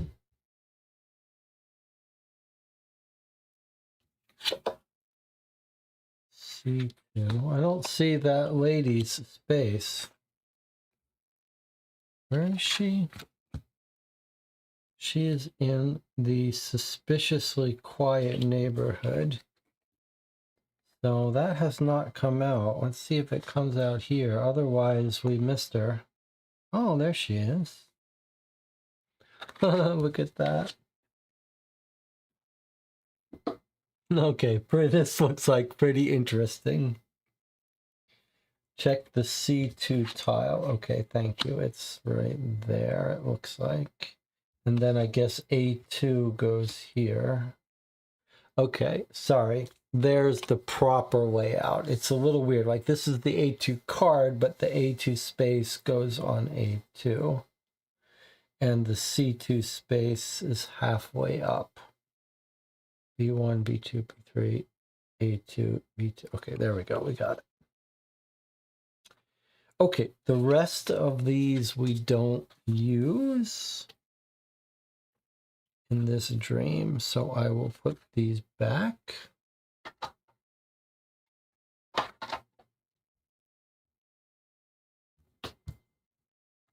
We'll take a look at this in more detail in a second after we finish setting up. Please note, dream tiles are placed on the dreamscape in an unusual way. Look carefully at the grid. That's what Jed Nitix was just telling us. Okay, 3 important business tokens in any spaces with any turn suit. So these are the generic threat tokens, and it's letting us put them where we want. These are important businesses. Reveal card A and put a denizen in the spawn space. Okay, I guess we have to do this in this order, and we're not allowed to learn more. So 3 important businesses with a turn suit. So in any space, so this is a tile, and we've got 4 spaces per tile. Important businesses. All right, so let's remember the people we want to visit. The Huntress, she hangs out in the suspiciously quiet neighborhood. And the Space Wanderer hangs out in the spaceport. So I think we're going to want to go over there. So I wonder if we shouldn't put these where we plan to go.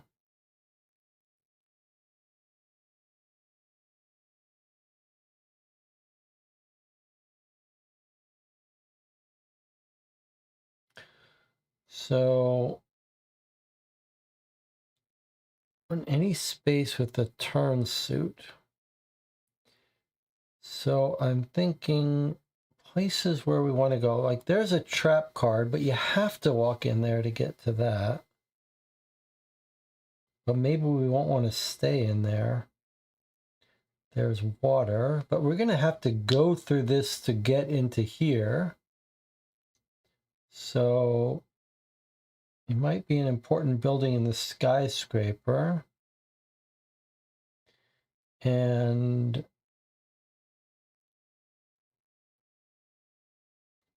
it feels like, well, we don't need to go over into, oh yes, we do to get up to here. So I think maybe, oh, there's no turn suit there.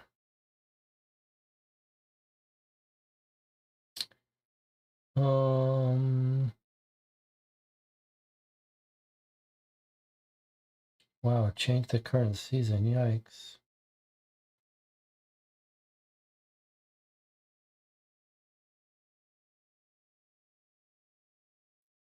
X1 per space. I think I'm going to want to go to the marketplace, so I'm going to put an important business over there. And then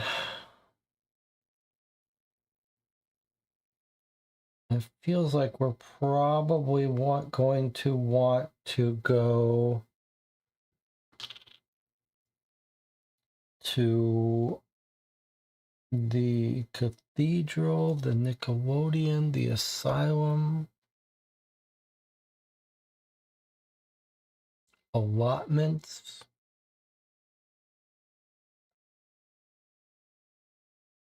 We want to talk to the Huntress most of all, so we're going to want to be over here for sure. So I think maybe I'll put it in this asylum, which it seems like we should go check out. All right, so I've put it in those 3 spaces. I'm not sure why. John says, put them at least near where we're going. Okay, so that sounds like we are in agreement. All right, so we're going to have to come through here to get here, and we start here. So we're going to come through here to get here and go through there to get to the spaceport. You could put them all in one area, but we don't really know what they're going to do. So I think this is a good spread. And we are going to start out in one of these two places.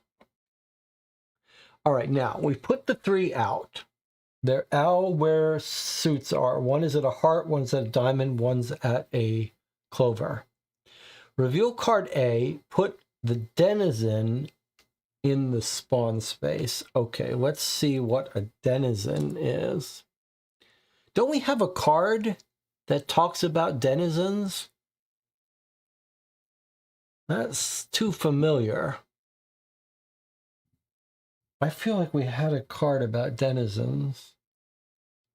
Maybe I'm just remembering it from the dream. All right, so it moves at 4. He moves to a space with the current turn suit and without an important business marker. It gains morphings. That's terrible. He puts a token. When he triggers the yellow, he puts one token if it doesn't have a token already. And then when he's in range, seal a card. So he's walking around. I guess the people are walking around marking businesses as important or threatened or something. Maybe it was the mud card that let us deal with the denizens, maybe with the degenerates, maybe it was. Okay, so these people are weird. They just walk around and they're marking businesses as somehow important. Place one denizen, which is a human shapeshifter. Okay, so we're going to go and get a person. We'll use these little zombies maybe as our first two denizens. And maybe we'll take 2 more ghost denizens. Those will be our denizens. Or maybe, actually, let's use some thugs as our other denizens. Okay, remember, there can only be 4. Okay.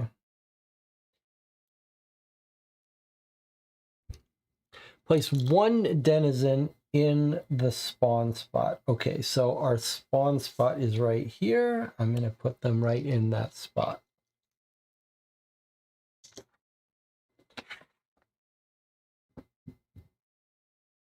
All right.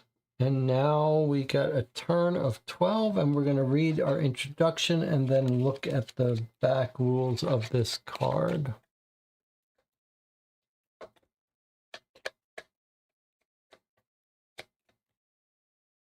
Okay, there's our turn deck. All right, let's start out by reading the introduction 175. This is our first script of the day.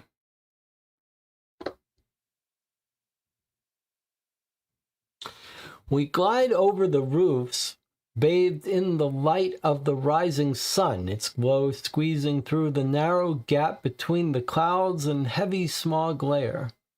Tendrils of smoke from the chimneys drift upwards and blend with the clouds to form an ethereal forest of gray, yellow, and blue vapor, suspending the city beneath a gossamer firmament. Small lanterns of different colors, together with large illuminated advertisements, create thousands of shiny, glowing reflections in the window. Our vehicle flashes under the light of a calm sky, soaring above a hill bearing a multi-leveled city center. The air is getting denser. Next to us, a truck roars and spits black clouds as it flies toward the lakes on the outskirts of the city, high on the horizon. We join a two-way stream of vehicles. There are smaller tenement houses below and a long strip of railroads connecting both ends of the skyline. Finally, we see the carved roof of the cathedral. It's 6:45. We flip the turn signal and break away from the stream of gliding machines. We're headed down toward the eternal city grid. All right. What have we got here? The goal is to remove all the threats from the dreamscape. When there are no more threats, we read 397. But we're also going to gather and keep as many of the green tokens as you can. You should also try resolving some mysteries. There are no green tokens. There are no such thing. What?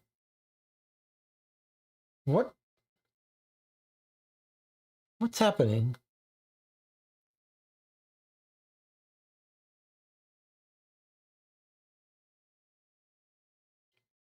What token is it talking about? There are no such tokens.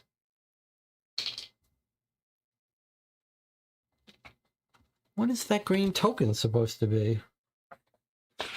Thankfully, there's no... I guess there is on the inner. What is it talking about?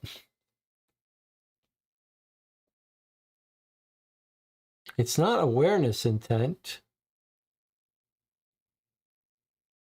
It doesn't exist. The other side, the white side. It's not this.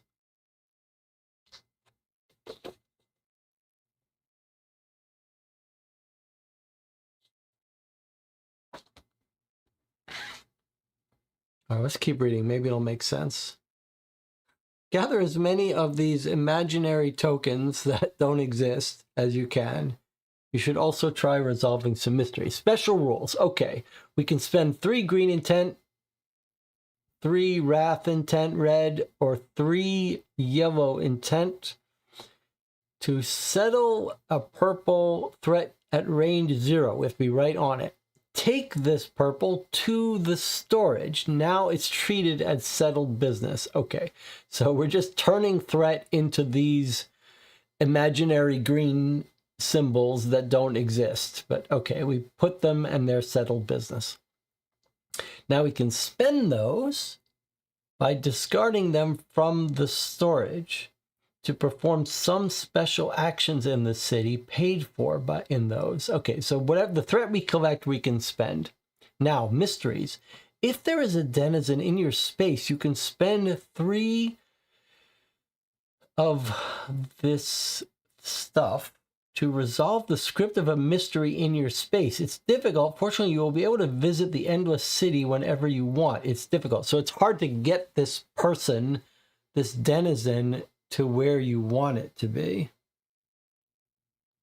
Has to be in a mystery space. Okay, and then we can be out of turns.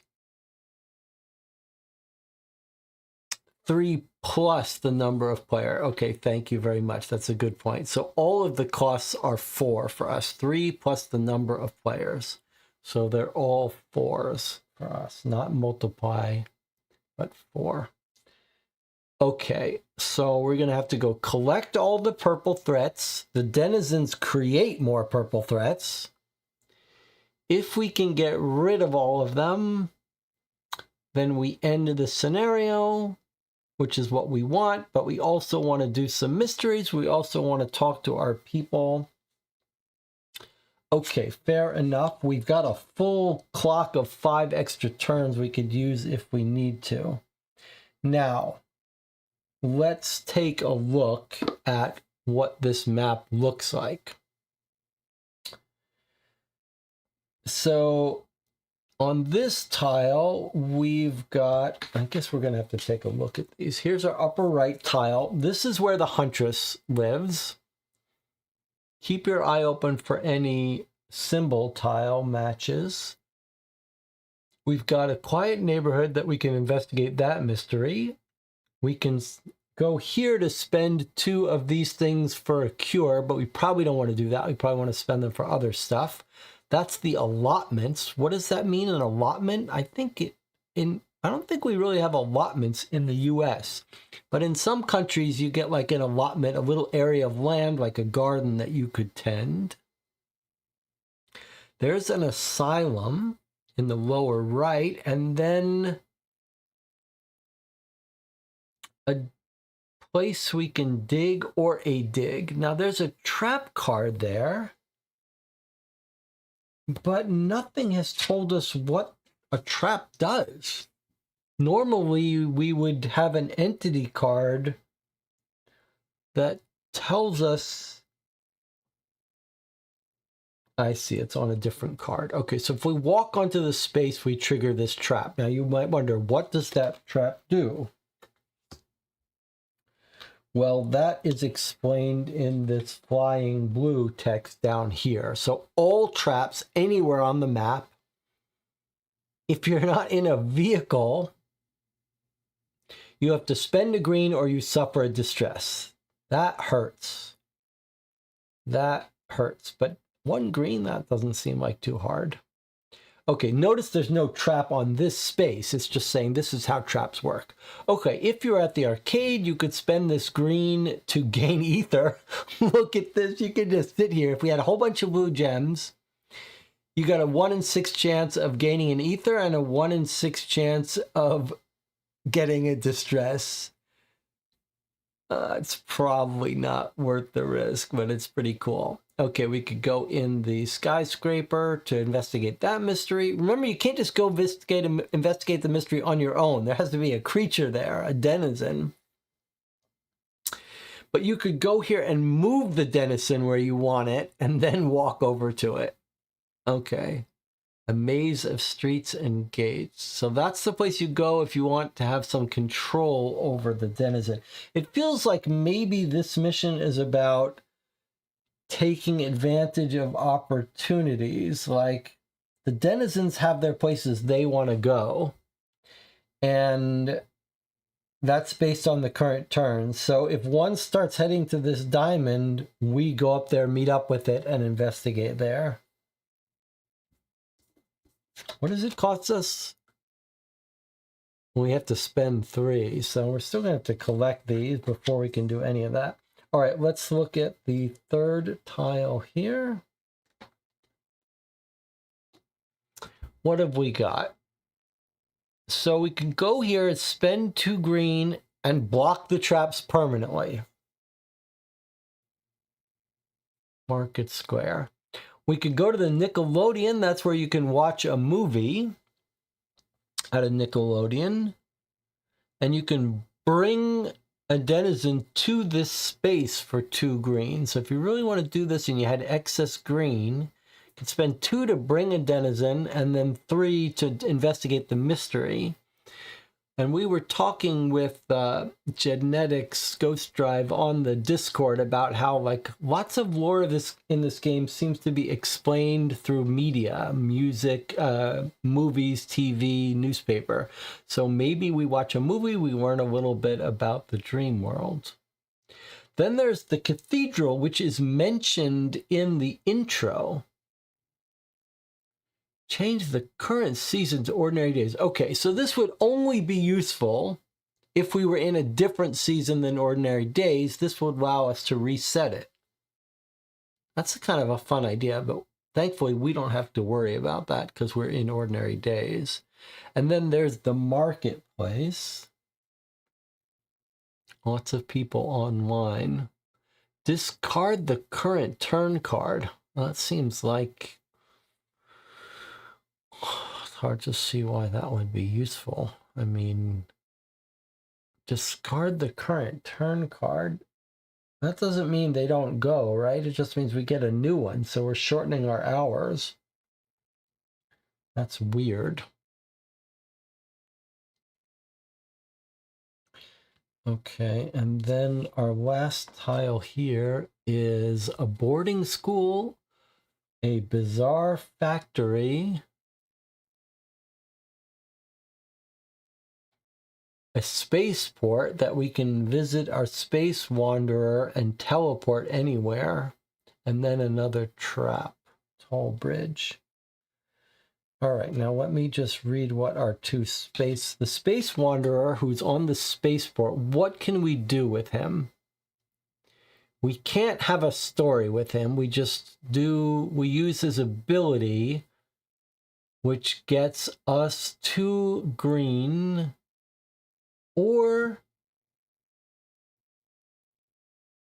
give up this card to seal a card, gain a key, and cure distress. It seems like we'd probably rather have these 2 greens. And the Huntress, what does she do for us? She gains us some mystery card that we'd really like to have. It's actually a card in this deck of the city, so I'd much rather have that. Or spend 3 to discard this, to discard 1.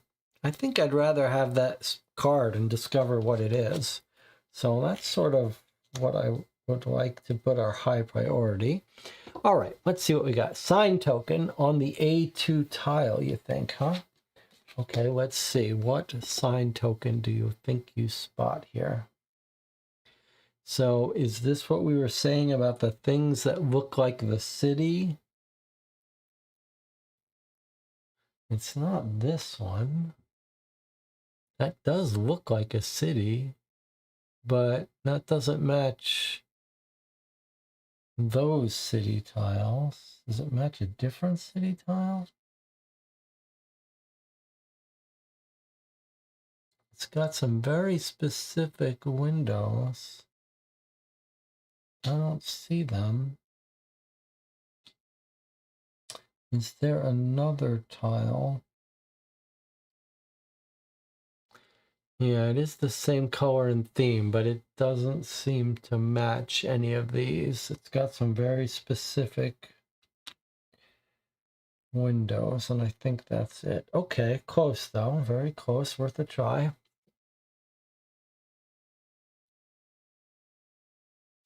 All right, what's our plan? We need to go collect these purple. We walk right on them, we spend 4 of anything, and now we can spend those for mysteries or to do other stuff. Gather as many as you can. When we get rid of all the purple, then we read this. It doesn't say we win the dream. It doesn't say we exit the dream. It just says this triggers. And let's remember that we have ulterior motives, which is to get these 2 last green out. What's nice about this is it doesn't look like we'd have to do much fighting. So it's okay for us to drop these cards. Let's get these out.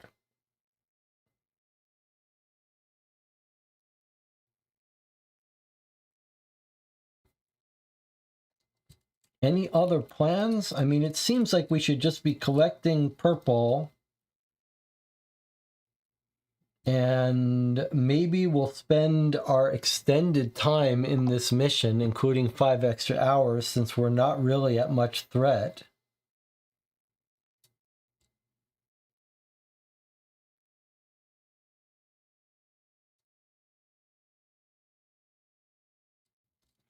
Let's look at our first turn and then understand how they're going to behave so we understand a little bit better. It's weird that this isn't a large tile. Is some bad monster going to come out here?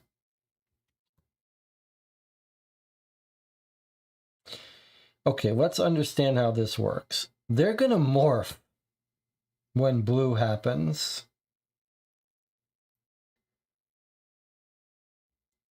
Then if we're in range, which would normally be range 1, seal a card. So that's bad if we're right next to them. And then they move. And when they move, they're going to move towards the current turn suit, which is a spade, and without a purple. So when this guy moves, Where is he going to move? The closest spade without a purple. So he's going to move here. There's also a spade here, but this is closer. So this guy is probably going to make his way all the way up to this spaceport. He can't go through walls though. So 1, 2, 3, 4, 5, or 1, 2, 3, 4, 5, 6, 7. Yes. Okay. So he's going to head up towards here. He might just make it. But we don't have any green, so there's no point in us trying to follow him and spend green. We don't have any. So let's just try to cure this stuff. Get these two. Maybe we'll circle back and get another one. Try to get enough to bring her out.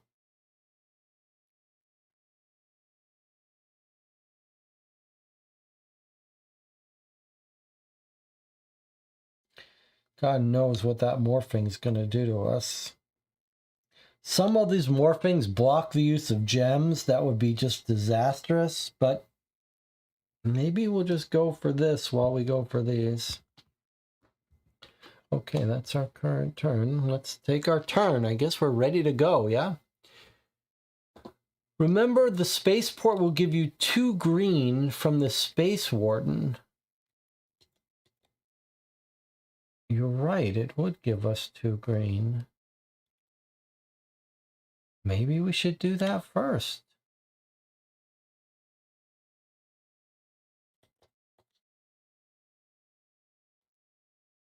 Huh. You have a good point. Well, we have to decide where we start. So let's decide that right now. He's going to move last, so he won't be able to get to us yet. So should we try to rush up here, get this spaceport, and then come all the way back down? That's pretty far away. I think that's too far for us. Why don't we let him go up there, drop a purple, we'll get it on the end. The unfortunate thing is we're probably not going to be able to give her 4 stuff. We're going to be up here and not be able to give her 4. We have to come back. That's a little unfortunate, but I think the same thing could be said this way. Maybe you have a point. Maybe we should head up here and do this. All right, let's try it. Let's try it. We're going to try to beat this guy up here before he gets to us and hurts it. He doesn't move till the end of his turn. So we're going to come up here to get the benefit of this guy, then we'll come back down here. But what causes a new denizen to spawn? Place 1 denizen.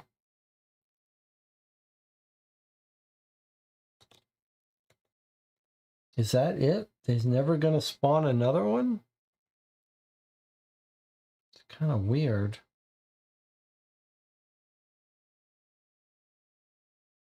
We just got to make sure he doesn't trigger and get us to seal cards. Okay, 1, 2, 3, 4.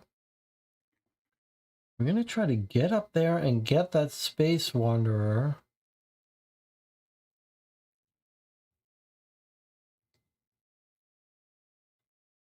And get his 2 green just to help us do mysteries, I guess.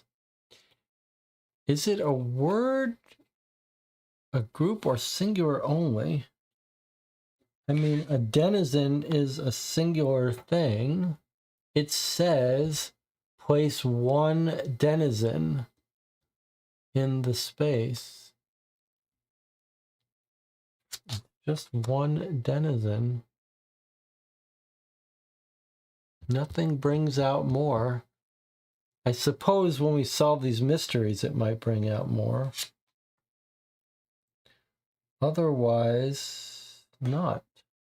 Okay, it's a little weird. I have a feeling things are going to start happening. Denizens is plural. A denizen would be... A denizen is someone who has his den where you are. Like a denizen is a resident. Okay, there's our cards. We're in turn suit spade, so we actually could gain if we wanted 2 wrath now.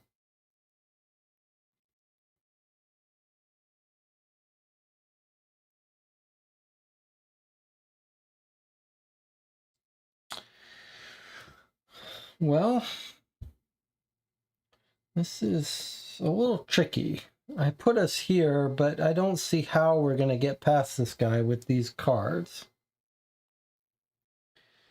So I guess what I'd be inclined to do is stay put.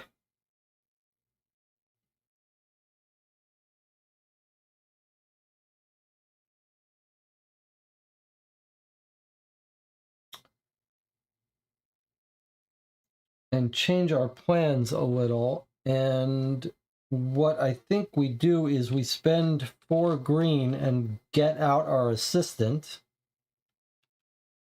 And then maybe we spend 2 yellow to walk over here. Save this for the next turn when it can be of some use. I think that's the thing to do. Now we do have run to live, so we could throw away 3 cards and move 3, but we don't really want to do that. We want the green. We have the cat in the spawn space. Thank you, you're right. The cat can be here to help us return back here. I like that. That's a very good point. That cat's going to be useful today. All right, let's go for our green strategy. I'm going to spend 4 green to bring out the assistant. 1, 2, 3, 4, 5, 6. We have to throw away a card. I'm going to throw away tactics. We don't need it for this round. Tactics gets discarded. Makes it cheaper to bring out 1 more green. We are going to be able to see what crazy thing happens when we get 4 green. This is going to be especially exciting. All right, now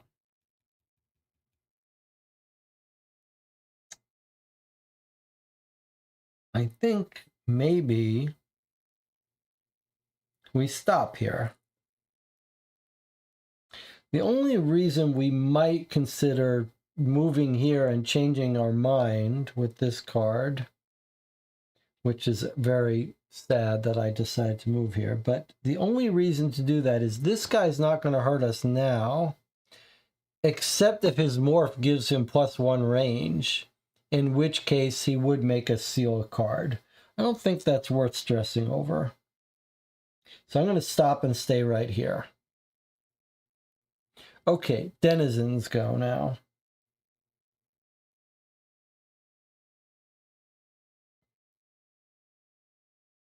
I mean, I could throw 1 card just to move off that space, or 2.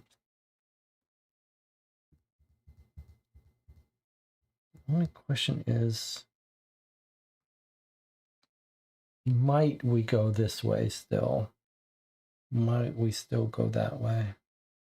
I suppose we might. All right, I'm going to try standing still. I hope I won't come to regret it.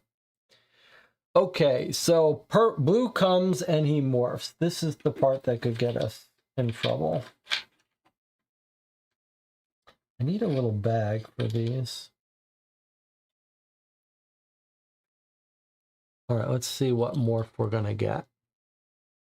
Hopefully it's not +1 range. Really? Of all the cards, of all the tokens, that's what I get? I guess there's 2 +1 ranges. Okay. All right, it's just sealing 1 card. It's not the end of the world, but it kind of feels like it is. Let's see what we sealed. This one. All right. So the reason this triggers is now he does his red ability, and his red ability is if you're in range of 1, you seal a card, but we're in range 2. So with his morph, he reached us. That's going to make life harder for us. Okay, it's not the end of the world. And then he moves.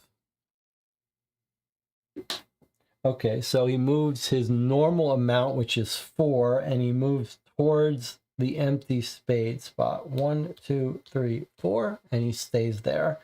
Headed towards here, but didn't quite make it.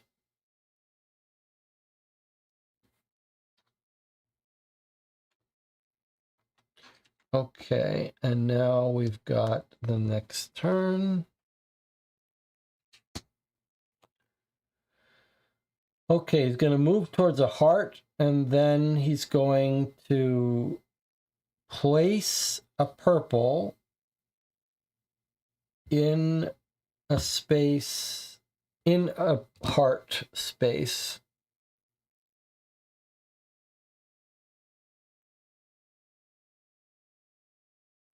In every heart space. So he's going to put a purple here. And I guess that's it, because the only other heart is here. All right, and then he's going to morph again. Oh, these morphing is going to kill us. Yes, we could use an ether to cancel a morph. But I think maybe we got to save this for the gems, if he blocks the gems.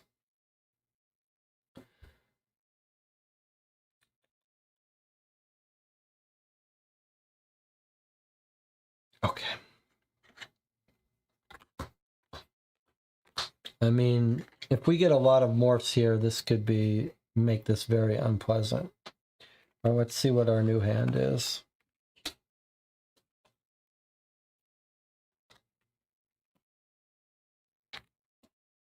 Here's our steam bomb. Wow, only one green.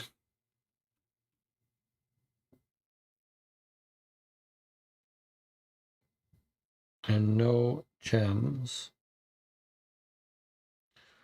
We're in hearts, which means we could gain wrath equal to our distress, but we have no distress. So we do have a bunch of movement, though. 2, 4, 5, 6, 7, 8, 9, if we wanted to. So if we wanted to, we could go 1, 2, 3, 4, 5, 6, 7. Use this ability to gain 2 green. And then what? Walk away here. Then on his turn, first he's going to move towards a heart, which is going to be... He's going to move towards a heart that's not occupied, which is going to be here. 1, 2, 3, 4. He'll probably walk by us.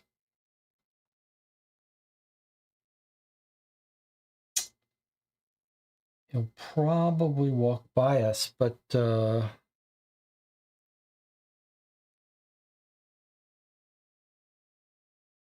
guess that's what we should do. I feel like we're taking some chances here, but if we're going to go up here and do this, maybe now's the time.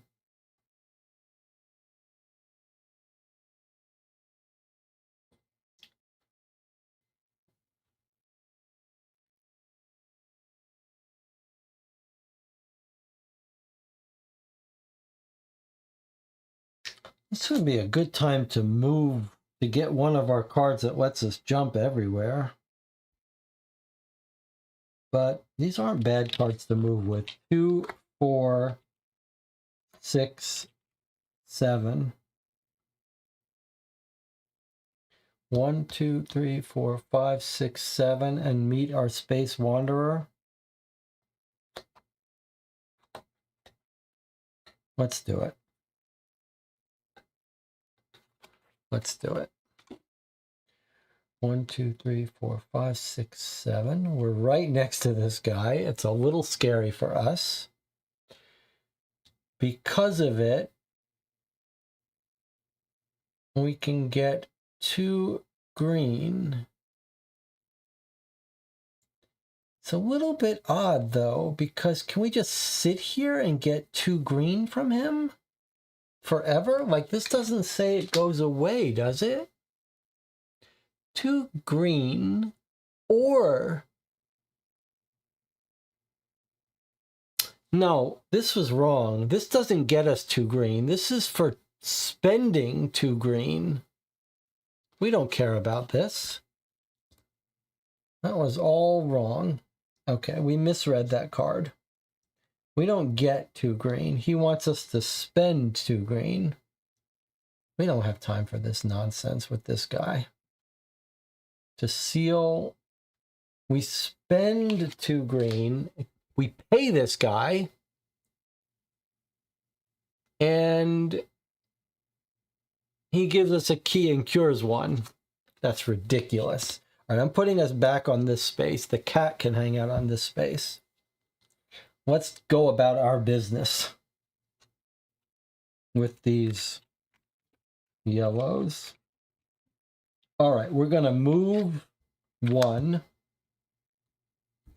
And now to claim this, we need to spend 4 of anything.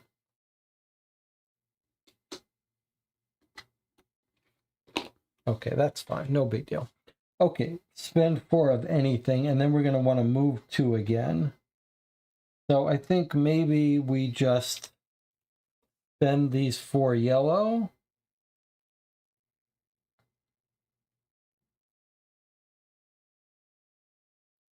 And there's 4 yellow to pick up this. And we'll put this over here. That'll be our storage. Can you even see that? No. All right, I'll put it over here. And this we spent. Okay, we've got our first green token, which isn't green, but it would be helpful if it was. He's going to head towards this, so we might want to get away from this, although I don't think you can make it right quite yet.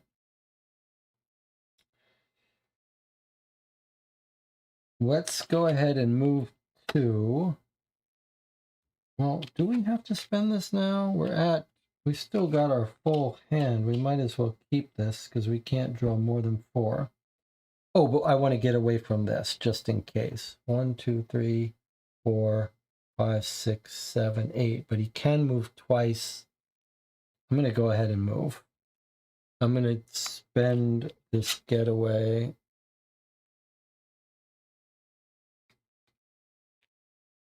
Entities, ignore your dreamer. I mean, that could be useful to us.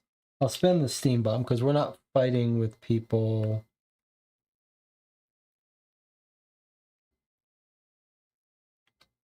We're not fighting people. I'm just going to move to get at. Oh, as soon as I walk on this trap, what happens? Spend a green or suffer. I'd rather not do that.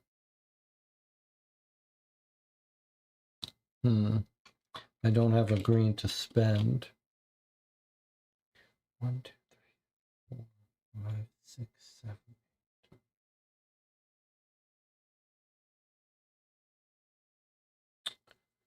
What's the chance he's going to move twice and hurt us? Pretty slim. All right, I'm going to stop here.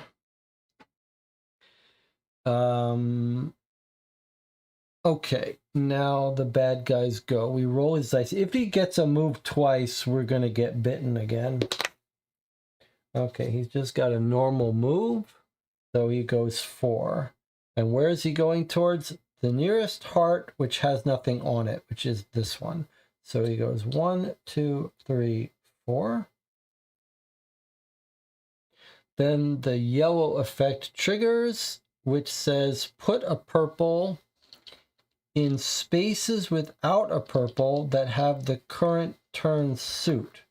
So he's adding that, and that's it, right? That's the only heart that there is. There's 2 hearts, 2 spades, 2 clovers, 2, 3 diamonds. Put this in spaces Max 1 per space. This guy's going to stop moving soon. Okay. I think maybe we would be better off using our own green token for this. So we've collected 1 green token. There, I'll put it here so we can more easily differentiate. Okay, and then he morphs again. This is the part that's the death of us.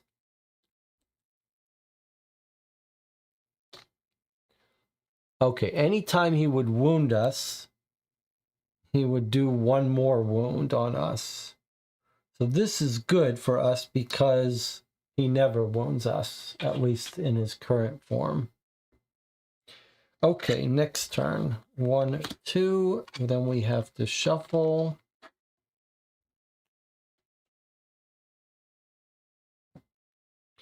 All right, this is a weird little mission here.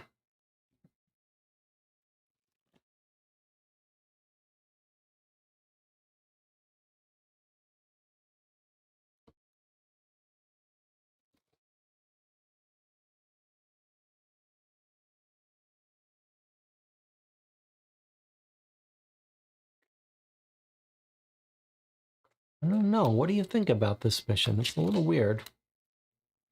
Okay, 3, 4. Let's get that 4th green out, and no matter what, then at least we've done that. Here's our next 4 cards. Okay, and need more time. And here's our gem card. Okay, let's get ourselves some gems. So this card and then these 2 will get us 3 gems. Let's do that first. Surely that's almost always worth it. 3 gems.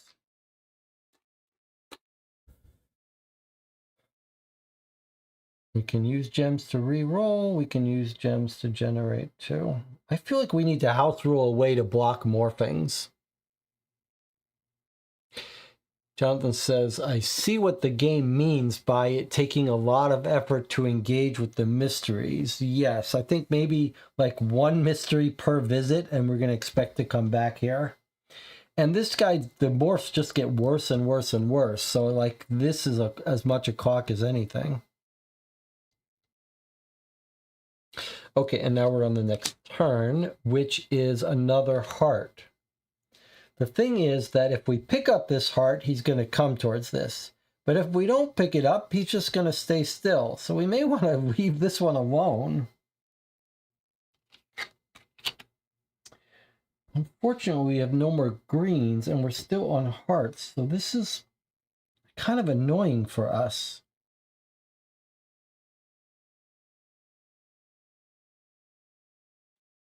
Because I'd like to walk over this, but I have no greens to pay for it. I suppose, here's what we'll do. I was paying for this to pay for the gem because it's efficient, but I'm not going to do that. I'm going to pay for it with this. I'm overpaying for it with yellow.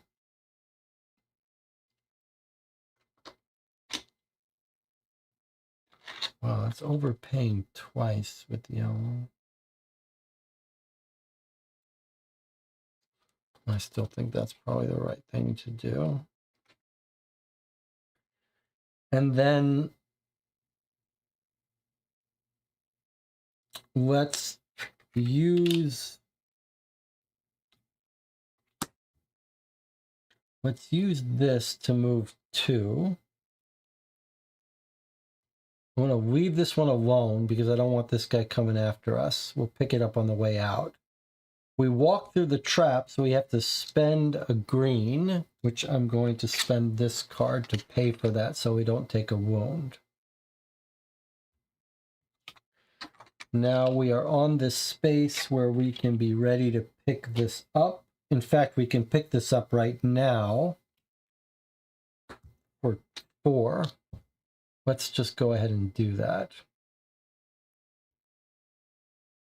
Picking this up gives us a green. Remember that we don't really need to spend these greens. as long as we get all the purples. Did you want to overpay with getaway card? Did I want to overpay with the getaway card? I did want to overpay with the getaway card just because I wanted to keep this green to pay for the penalty of the trap.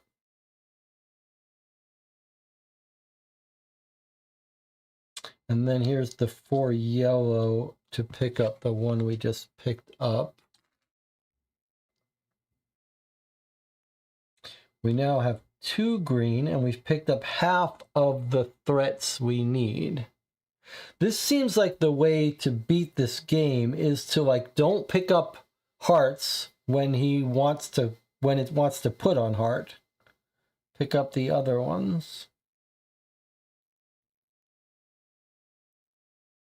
I do want to get this Huntress, but that's going to require 4.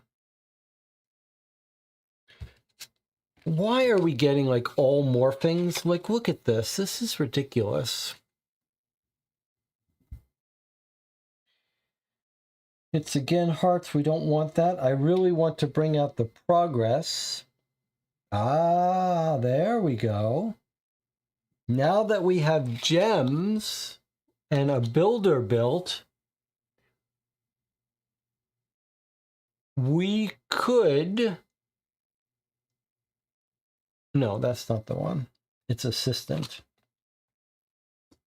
Okay, so look. Look what assistant is. We can spend 1 gem to place a progress. We can bring out our 4th green right now. Shall we do it? We spend 1 of our gems. We bring out throwback. We drop long arms. And we'll have our 4 greens. What do you say? Shall we do it? Is now the time?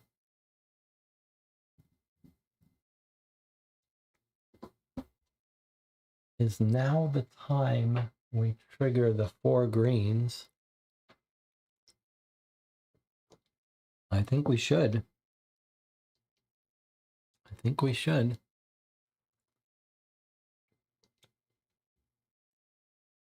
It's hard to know what the story is going to do with the Huntress. I think she might join us and help us. It might be another denizen. I don't know what it's going to be, but we should do her story if we can. All right, we are doing it. This is a long time coming. So I'm spending a gem to place a progress card instead of paying the normal cost. There's my gem. We're going to put this out and we have to throw something away. We need this one, so it's going to be long arms or the shotgun. I think since the shotgun has a charge on it, although the shotgun is pretty useless, it just gains us 2 attack. And this doesn't do much either. Let's just go up by range. But we can't hurt these denizens. So the range doesn't matter. Okay, I'm going to throw this away then. We now have 4 green progress cards. This is pretty epic. Here we go. If you have 4 green progress cards placed, resolve this script. Got to take a break first. When we come back, we will see what happens.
We were just discussing how the promo video looks so different. The cards look so different from what we're currently playing.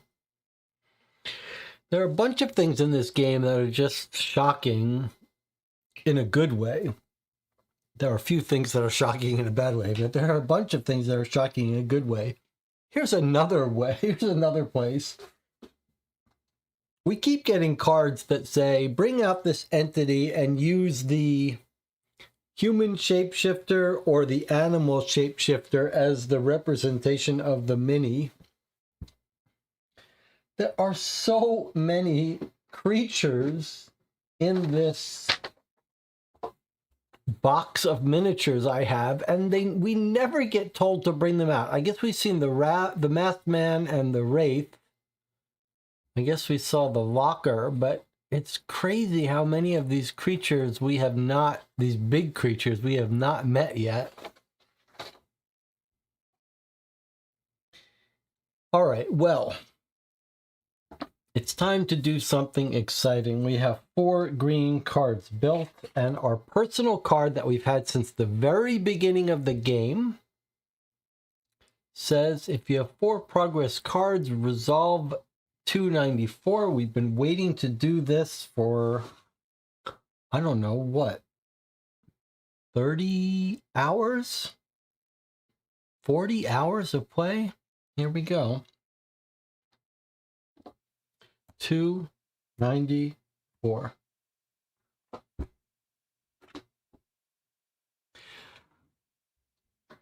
I remember from somewhere this situation, this moment, like an avalanche. Images suddenly spill out from my mind, flying fast and superimposing on one another.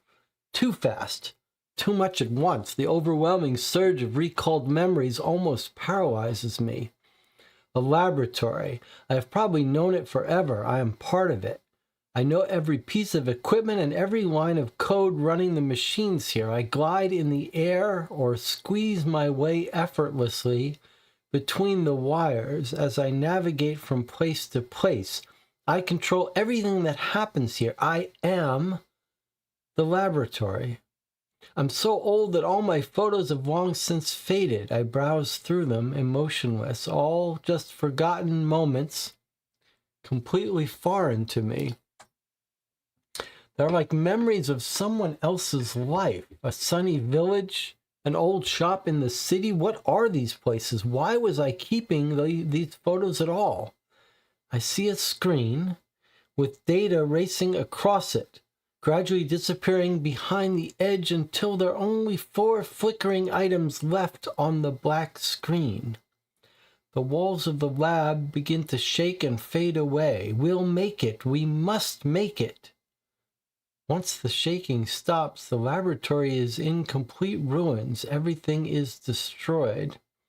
The vision disappears, but for a long moment I feel like I'm stuck in an alien body.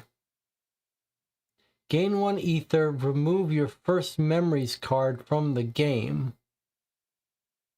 Really? That was it? After 40 hours of trying to build this thing? We got an ether? Jonathan says we should get 2 ether. Jonathan's just like, give us 2. 1's not enough. I'm just going to take the 1, but I don't understand why that's all that happens.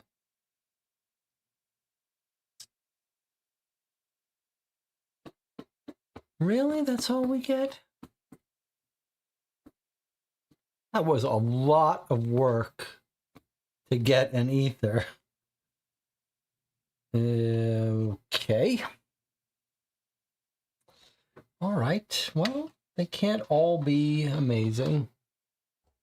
I guess a memory is worth something, although it would have been nice if it was a more helpful memory. We already went into the laboratory and blew the whole place up. Aliens invaded. All right. Well, I really thought more was going to happen. I honestly thought more was going to happen. Jonathan, if you want ether, remember remember my thing that you should tell me when something's important to you or where you feel strongly about something. Because if you feel strongly we should have 2 ether, then I'll just take 2 ether without even thinking about it. But you got to speak up when something is important to you. Otherwise, I'll just assume it's a... I'll assume you want me to be the person that says, no, we don't get 2 ether. I think we might have to house rule these things, though, at some point. That's what I feel. Okay, so that was our turn. We've got this bullshit out now. We don't want any of these green cards, really, except for optimization. But maybe this was the dream to do it. Genetics is saying he thinks we should have had those right at the start. Maybe they were just nudging us something we should have done right from the start. Okay, it's the end of our turn. Now this denizen is going to morph again, which is insane.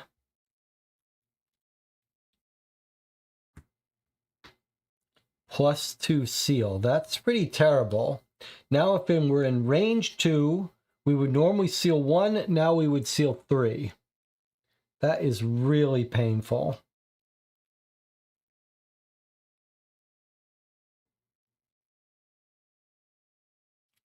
That is really painful. I feel like there should be a limit to these morphings.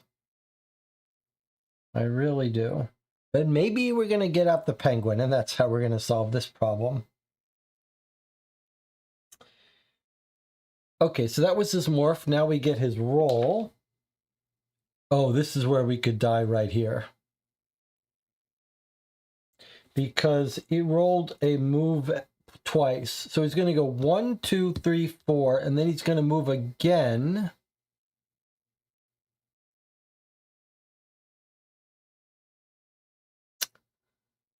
And he's not going to go again. That's because I was smart not to pick this up. So he really doesn't want to move at all. He's going for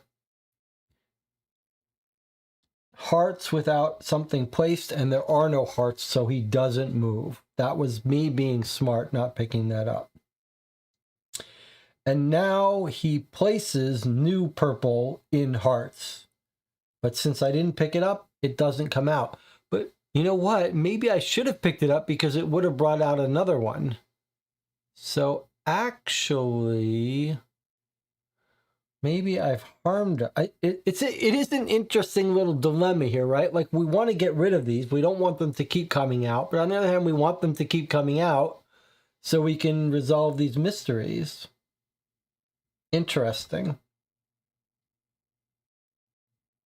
All right. It's our next turn. We've got a big deck. 1, 2, 3, 4. Let's see what our next turn card is going to be. Please do not be another morphing. Okay, it's not another morphing. It's a spade. He's going to place stuff on the spades, and then he's going to move towards an empty spade, and then he's going to make us seal 3 cards if we're in range of 2. So we got to be far clear from this guy. What's his nearest blank spade? It's here, right? 1, 2, 3, 4, 5. 1, 2, 3, 4, 5, 6, 7. Okay, so he is going to be headed this way. That's good. But actually, he's not going to be headed this way. This is very weird. The first thing he's going to do is put a purple on both of these spades, and then he's going to try to move, but he's not going to want to move. And then as long as we're not near him, we won't seal cards. So he's harmless to us now.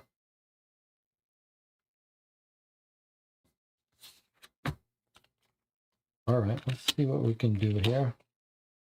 Okay, more gems. That's good. And here's a fast movement. We might want to save this to use it. This is a spade, which would get us 1 wrath. We don't want. We could use it for 3 gems. I think that's probably what we should do. But boy, that's a shame that we're not going to be able to use it for these.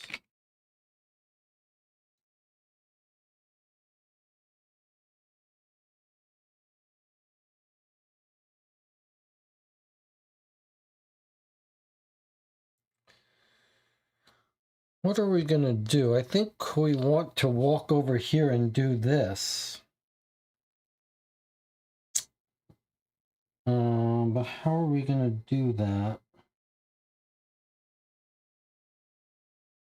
Just hang out and waste a turn. Let's see, we move. We spend this for our green. And we spend this to get 3 gems. And use 2 to pick up. Boy, that seems very wasteful. But I think that's what we do. So I'm going to walk over here. I hate to give up this card, but I think this is the right thing to do. I'm going to walk over here. I don't pick this up. I have to spend a green because of the trap. And then I'm going to spend shiny and these 2 cards to gain 3 gems.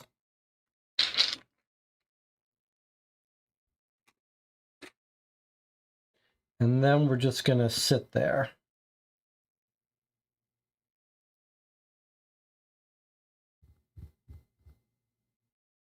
I think that's right. And then he goes. The yellow effect puts out 2 new threats on these spaces. Then he moves towards an empty spade space. There are none, so he won't move. And now, if we're in range 2, we would have to seal 3 cards, but we're not.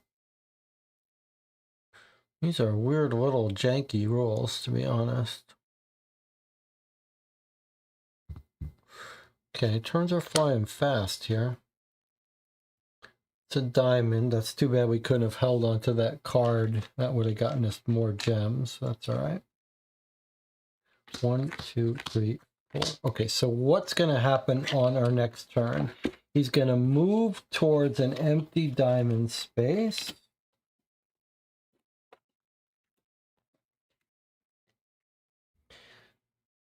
The closest empty diamond space is here. So he's going to move right onto that space. And then he's going to make us seal cards, and that's it.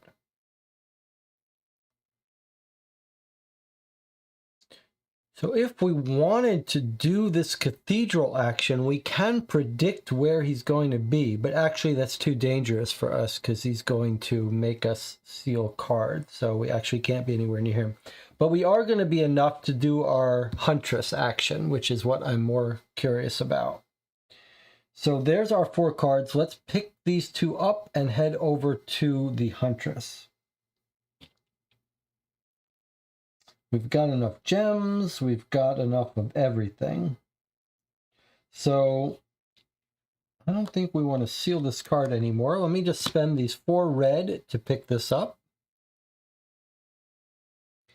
And that gets us another green. 1 more and we'll be able to deal with the Huntress. So let's get over to her.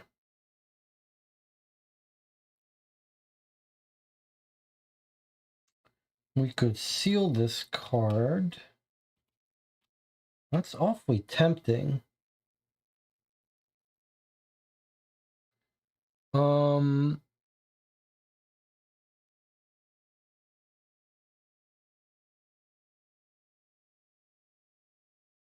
But I don't think we need to do anything more. I think we'll just stop here. Okay, so first he rolls and moves towards the nearest diamond. He just moves one space, so he actually didn't make it all the way over there. And now if we were in range of 2, he'd seal us 3 cards, but we're not, so he's done. Next turn. We don't want to run out of time here either, don't forget. Okay, 1, 2, 3, 4. It's a heart. So he is going to drop a heart here and then move towards it. 1, 2, 3, 4, and not be able to harm us. It's very tempting to stay on this space. Huh. To get that heart, but I guess we could get it on the way out.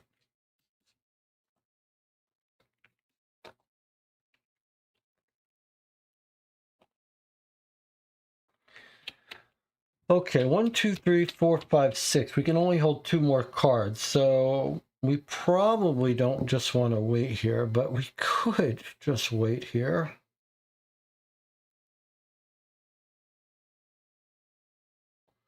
We don't really need to, though. We need to pick this up. I guess we probably want to pick this up, deal with the Huntress, and then try to rush the pickup of everything else, maybe. We're going to have to step back on this anyway on our way out. So maybe it doesn't matter if we pick it up now. All right, so what I'm going to do is I'm going to walk over and get this, and then we'll head to the Huntress and give her 4 green and see what happens. Do we want to seal these for that, though? Well, why don't we move here with 2 yellow, and we will move 1, 2. Now we need to generate 4 of something. I'm tempted to fire off this shotgun. Why don't we just...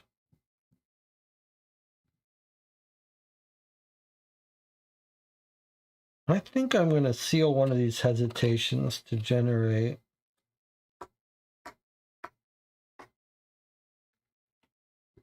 I don't have to. I don't have to. We got gems. Maybe we shouldn't be sealing these cards when we don't have to.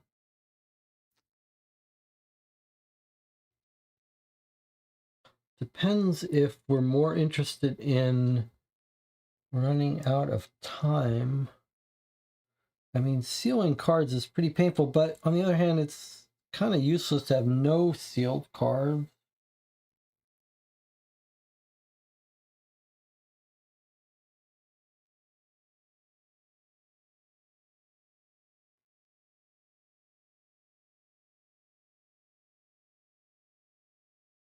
It's nice to have the flexibility. Okay, I'm going to spend 2 blue gems to generate 4 that we need to pick this up, because I want to use these more efficiently and not wastefully. So I've picked up and given us our 4th green. And now I'm going to move over there with one of these without sealing it. And we are going to have an encounter with the Huntress. So we can spend 4 green, which is our full 4 that we've collected. Took us a lot of effort. And we're going to gain 0.5J. Here we go. Does she go away? Doesn't say. Let's see what we've got. It's a card that goes into our hand forever. Okay. It's a 2 red or a 2 yellow. Poison one entity in any range or gain 6 wrath. and then roll the luck die. And you got a 1/3 chance of losing her card, so she's probably can only be used once, twice. Of course, if you had a bunch of rerolls, you'd probably want to have rerolls before you used it. I mean, it's not that great, although this is pretty good. Maybe we never use her ability and just keep her for those 2 reds or 2 yellows. That's a pretty great base card. It's rare we get something so flexible that's at a level 2. Okay, now where does this go? Gain this card. I guess this goes into our hand. We just gained it. Not clear. Anyone want rules? Anyone want to clarify whether they think this goes in our discard or in our hand? I feel like thematically it goes in our hand. Could we have peeked at this, and should we have done that before taking the action? Yes, we could have peeked at this because it was an influence card. And the peek action can look at an influence item, flaw, fate, or fate card. So we absolutely could look at it. And in fact, we could peek at these items, and there's 3 more influence cards. So yes, we could have peeked at it.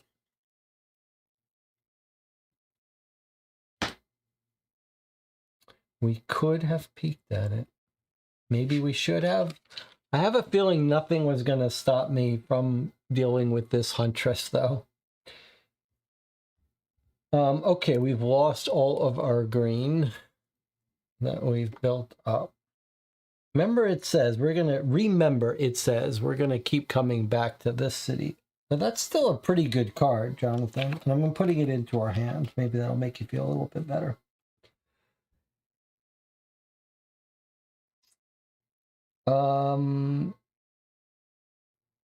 All right. What's next for us? We still have a bunch of cards we could get out of here. We know that a token's going to come onto here next, but we have no more green. So we probably want to grab this and try to clean up. Maybe we try to end this mission now.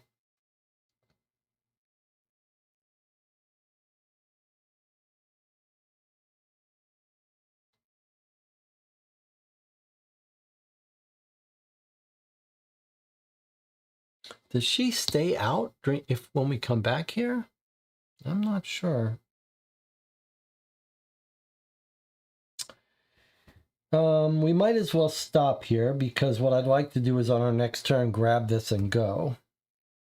Since we can hold a full 4 set of cards, we're going to stop here. Okay. Are we within range? No, so she doesn't trigger.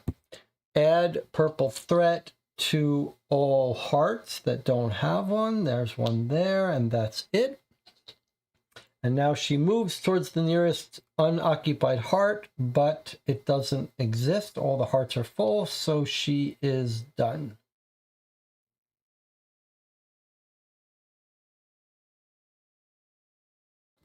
Next turn. Next turn is a diamond. Didn't we have a diamond before? We had a diamond. Did we forget?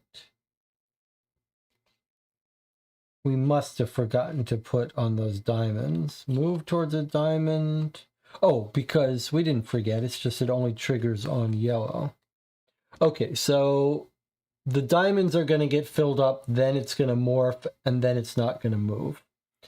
So the diamonds here are going to get filled up. So it's time for us to head this way. Try to get these as soon as possible.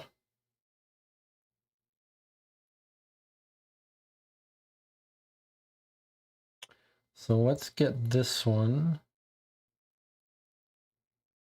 Let's draw our 4 cards. So this is definitely a mission where it pays to have big turns all at once rather than do a little bit at a time. Just because when these come out, they fill up the place. It's better to wait and try to get them all before they fill up.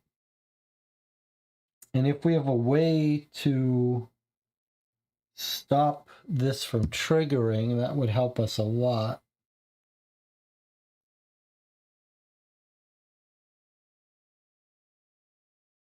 And the cards that let us draw more cards, if it could let us grab all these at the same time, that's pretty useful.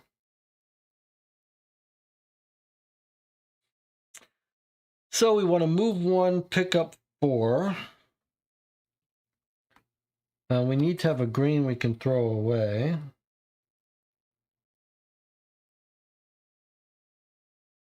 So move 1, pay for the green. Then we need 4 to pick up. I guess we steal this card for 3.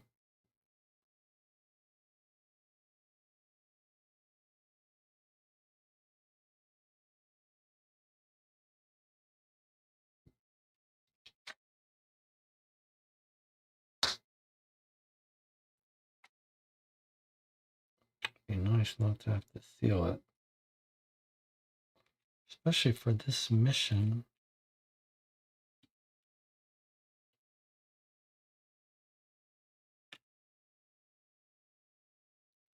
What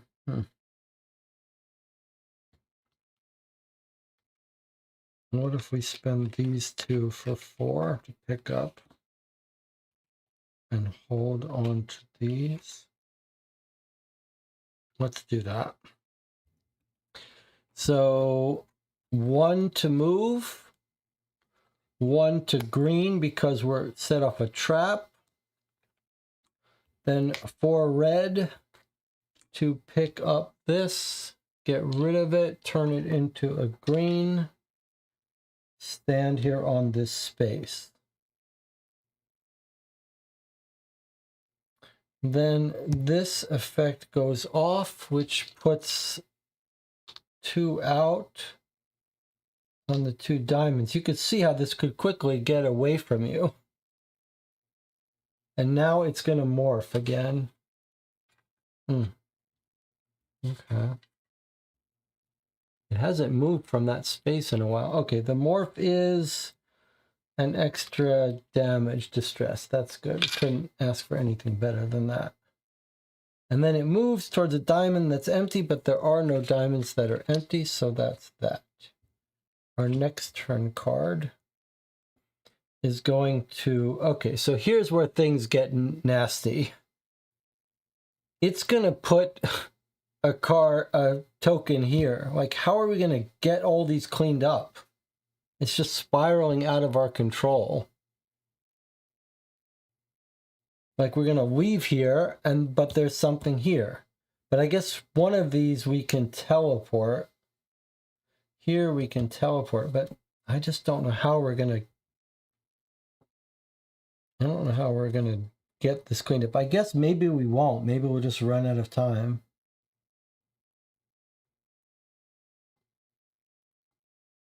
Hey, can we move this owl up here? Will he bypass traps?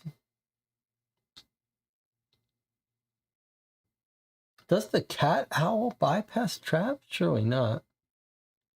Maybe we need to bring out the penguin. It's an interesting idea. What would we do with him, though? We don't know what he's going to do. We can't stop something from coming out here, though. We do have a card that lets us block this, which is what would really be nice. And we can move him, but we can't stop a token from coming out here, at least with these cards.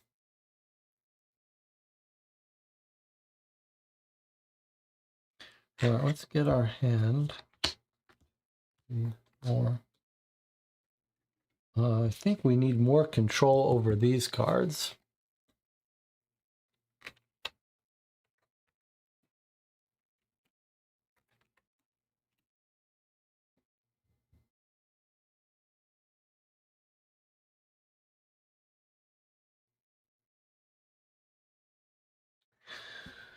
All right, well, we can move, pick this up. What's he going to do? He's going to bring out tokens on the spades.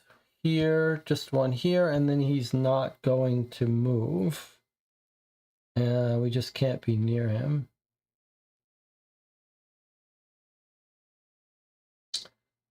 Wow, I don't like going through this trap.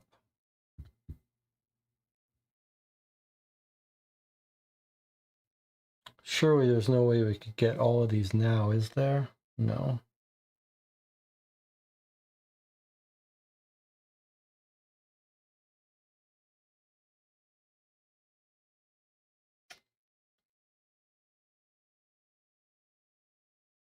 Hmm.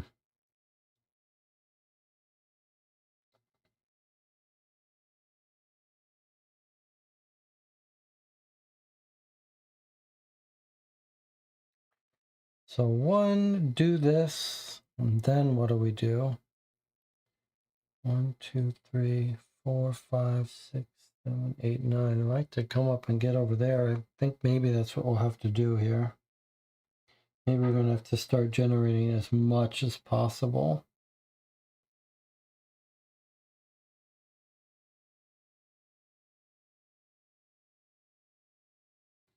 Look at this. That's the card we need. We can block that. That's what we'll do. We'll seal this card.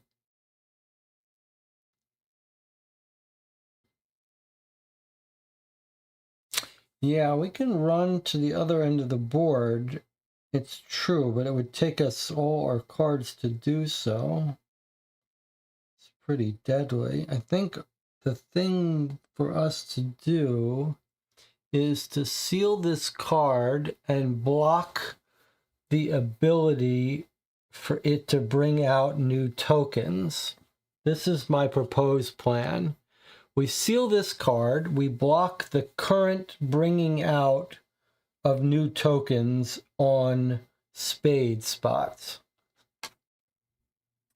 Then it's going to move this way towards that spade, in which time we're going to try to get over here in 2 turns, clear up these 4. That's our plan. So I'm going to spend a thoughtful moment. I'm going to seal it to block the placement stage. So no new purple threats are going to come out. And now we're going to have to get over there and clean these up before the next turn comes out. But we're in pretty good shape. The only thing we have to remember is it's going to now move towards this card. So we need to get clear of it.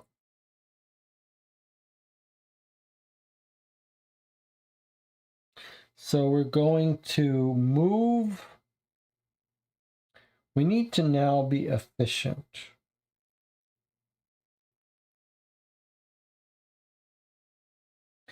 So I think we're going to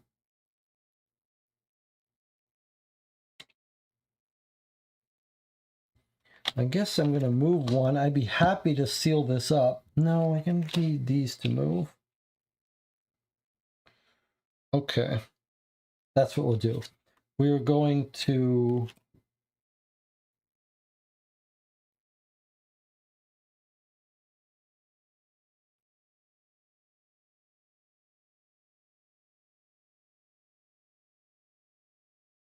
I guess we're going to end up wasting one, but okay. We're going to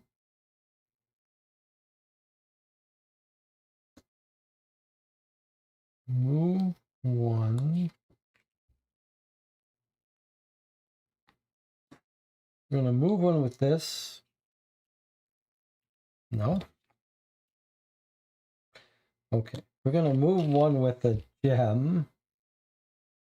Boy, that seems odd, but okay. We're going to move one with a gem. There's a reason. Then we're going to seal this card to generate 3.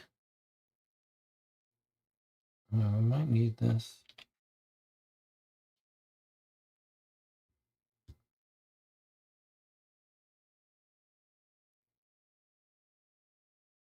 we're gonna steal this card to generate 3.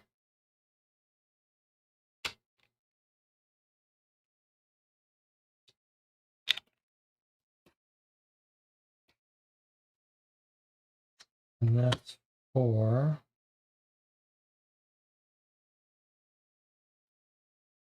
And that's gonna pick this up. That's our second green. And now what I want to do is I want to get myself 3 away from this guy. And then when he moves, 1, 2, 3, 4. It doesn't matter as long as we're not within 2 of him right now. We can go down to here. So I'm going to spend 2 yellow to walk here. I could have flown to the cat, but that would cost us a gem. I'd rather keep the gem. Okay, so I've done all that in order to have a reasonable hand for next turn, to be further than 2 away from this guy. He's going to go now. First thing he does is if we were in 2, we'd seal 3 cards. We're not. He doesn't get to do this action, so he doesn't bring any new things out. So now he walks towards the spade card. And he goes his full 4. 1, 2, 3, 4. Headed up towards here. This goes away. This comes here. Okay, so here's where we're going to see if we have any chance. Because if this is a, I don't know what we don't want one of these. Maybe if it's a diamond, we got a chance. It's a clover, and that's pretty terrible.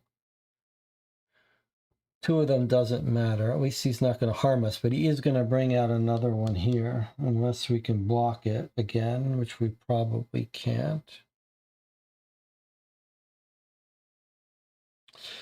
But if that's the only place he covers that we can't get to, maybe we can teleport there and take care of it. But I don't know how we're going to catch up with this, to be honest. Maybe it doesn't matter.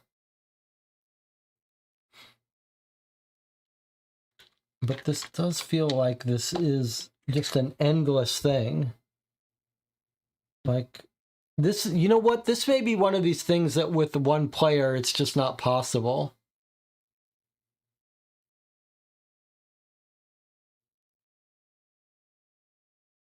With 4 players, you would just be able to all do it on your one turn.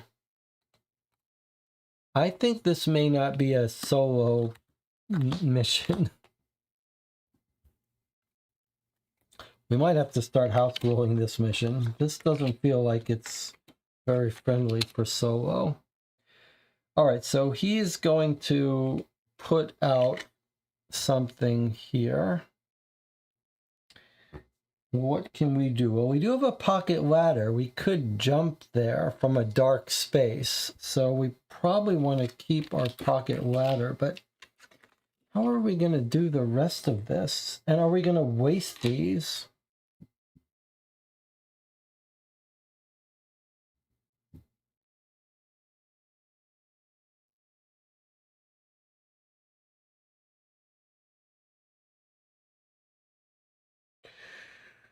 All right, well,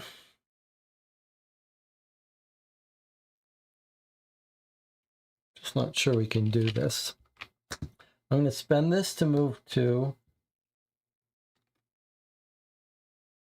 And then I'm going to spend this to move 2.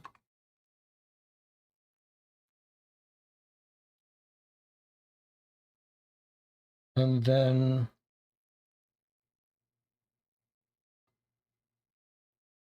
I don't think we're going to be able to pull this off. Could almost do it. Let's spend 4 green to pick up this one.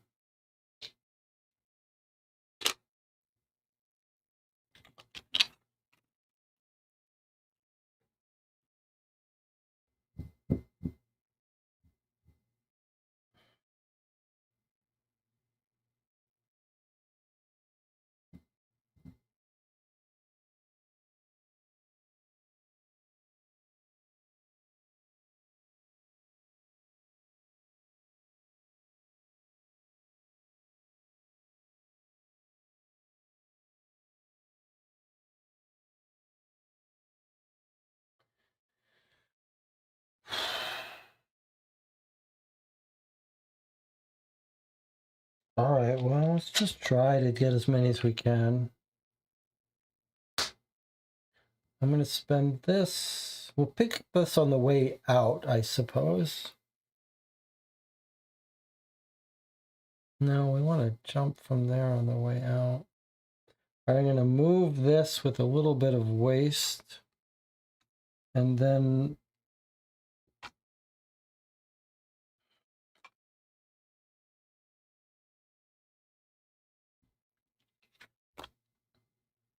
we'll spend this for 4 to pick up this.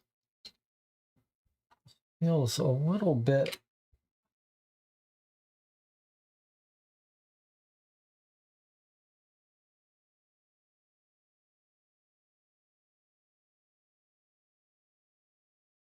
It just feels like it's an impossible uphill battle. All right, well, my turn is over for now. Then he goes and he puts more stuff out on the 2 clover spaces. And then he moves towards a clover that's empty, but there is none. He does this again, nothing happens. Next turn, clover. Okay, there's where we caught our break. He's going to morph, put on clovers, and then go, but this makes it difficult for us to get this one.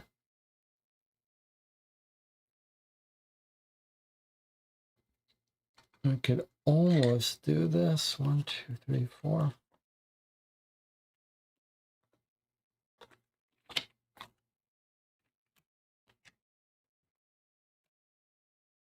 All right, let's look at what we've got. We can generate wrath. We can try to discard morphings. Doesn't really help us much. Pocket ladder hesitation. So I think our only chance here is to go and get this. And then there'll only be these 2 on the board on the next turn. And then our plan will be walk, cure, ladder, cure. So we need to get up here, take care of this efficiently. There is a trap here, and then stand on this space or wait, and then just go 1, cure, ladder, cure.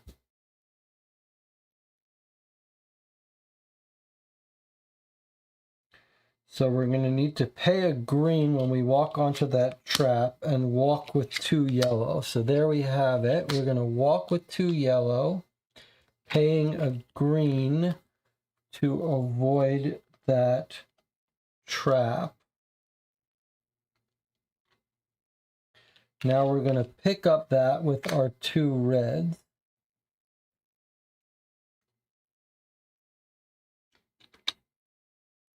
That turns that into a green. Okay, the problem is we're probably not going to have enough cards to do it, but we do have these we can spend. We might be able to pull this off. It's possible.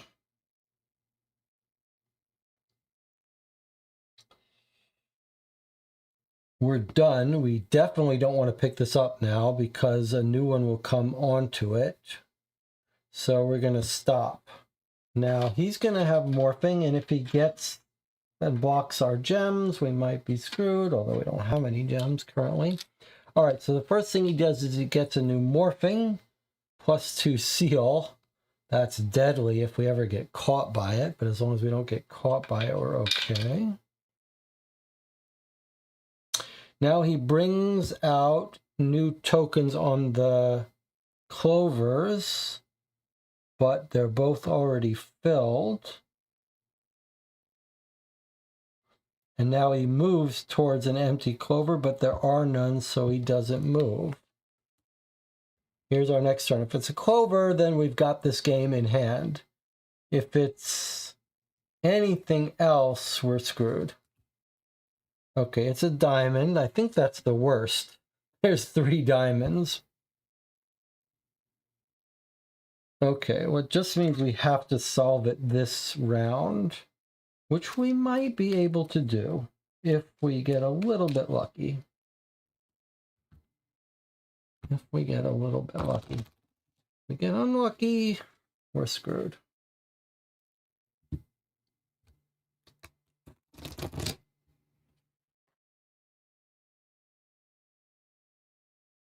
We have to solve this before he goes. If we get our card that lets us block an action from the bad guys, then we're fine. Let's make sure we don't have any cards, progress cards that we can use that I'm forgetting. Okay, so let's remember we can use our shotgun to generate 2 wrath.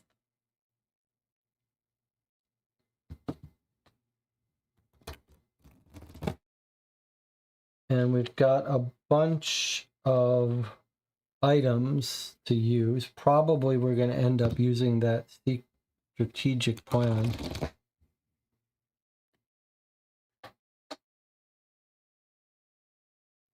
Genetic says, even for us who didn't play solo, we didn't manage to catch everything. I'm not even trying to catch anything. We're not catching any of it.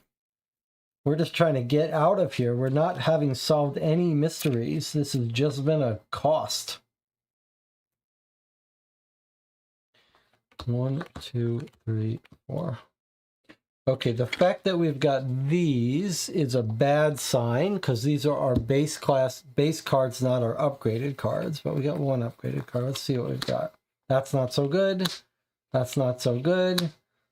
That's not good. That's not good. Okay, probably we don't have enough.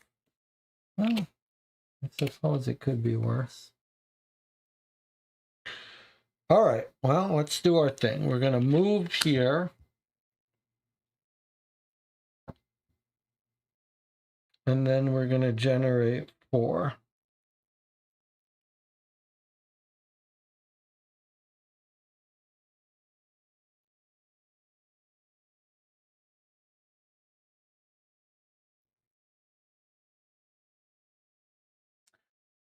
Let's go ahead and use our, 4, huh? We're going to need movement with the ladder. So maybe we're going to need this for the ladder.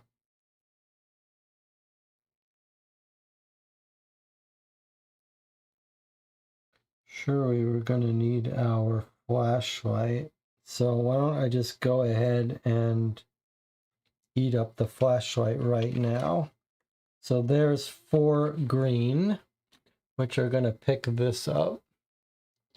The ironic thing here is now we've got all of these. I wonder, maybe we don't use the ladder now. Maybe we use one of our green for this because maybe we don't benefit from having these left over. I guess we're going to be able to do this mission now because we just need to get here and do this. So we could use strategic plan for 4, or we could use this relocate action and use one of these greens. Do we think having these greens are going to have any other effect?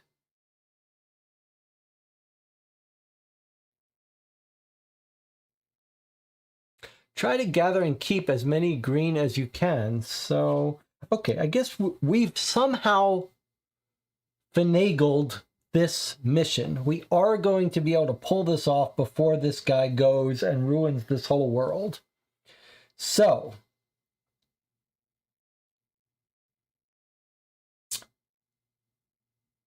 before we do that, we could have unsealed a card.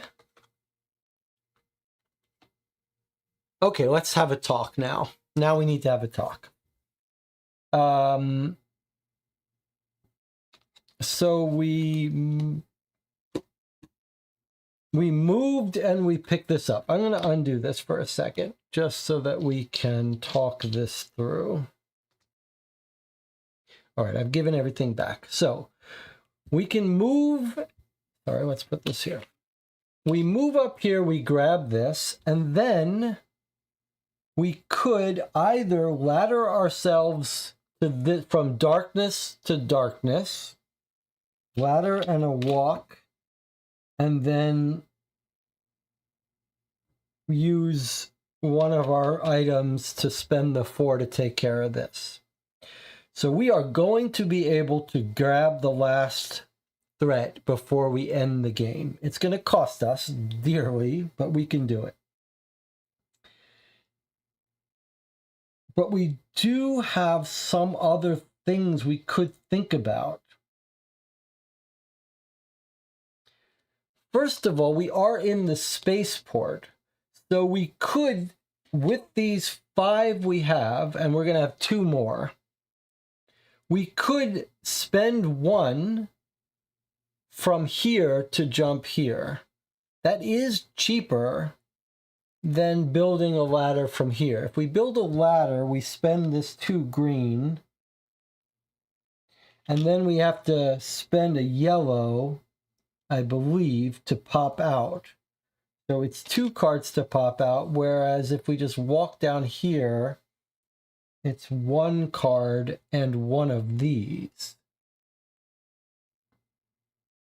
In the same sense, while we're here, we could pay 2 of our green to gain a key. Remove this, return this card to the secrets. 2, we could spend these 2. Seal top card to gain a key and cure. Okay, we don't want to do that. So the only question I have for you, I guess, since we don't want to do this, 2 or return this card, seal the top card to gain a key. We don't want that. All right, so I am going to walk up here, and I am going to pick up that and get us another green. All right, so now we can either walk down here and then relocate,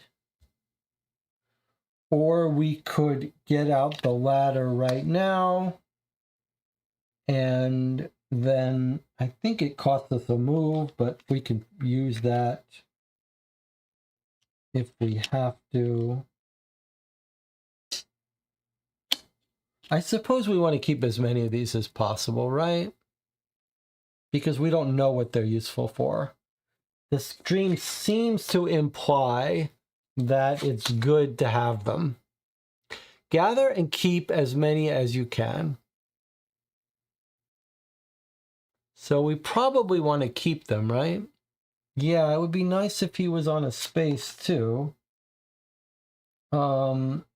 I guess we don't have any control over that.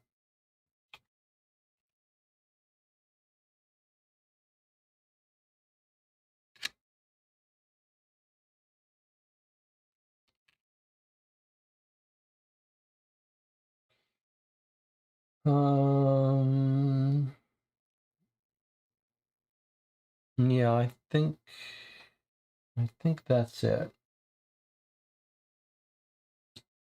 Okay, so I am going to use the ladder. 235B. I gotta keep this ladder closer. Tile 235B. Okay, so the dark room comes out.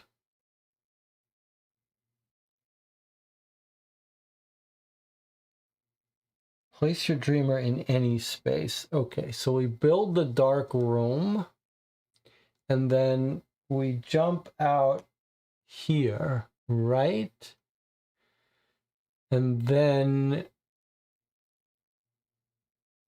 we have to spend a yellow, as we suspect, as we thought we remembered.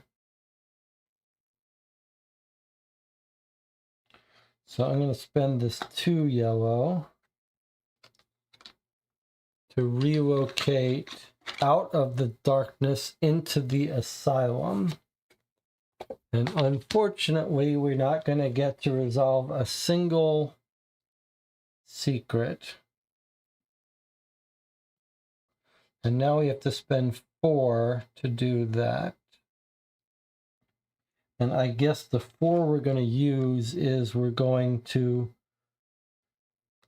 either, I guess I'm going to seal this for 3 and then spend this for the last one because I don't want to use strategic plan if we don't have to. So I'm going to seal hesitation. It's a little unfortunate, but I don't see another good way around it. So that's 2 hesitations that are sealed. Or no, just 1, but still it's pretty painful. All right, we get to, no, we had to spend this as well. And then we pick this last one up and we get another green.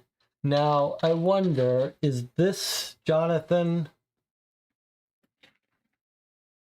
So now we have 7 green. It feels like in the solo mode, nearly impossible to resolve one of these mysteries. What do you say we have a rule where we can resolve one of them per turn? Per time we're in this dream. Let's at least allow ourselves to resolve one little mystery. The rule is we can spend 3 to resolve a mystery if there's a denizen in our space. Okay, I think we should allow ourselves to resolve one mystery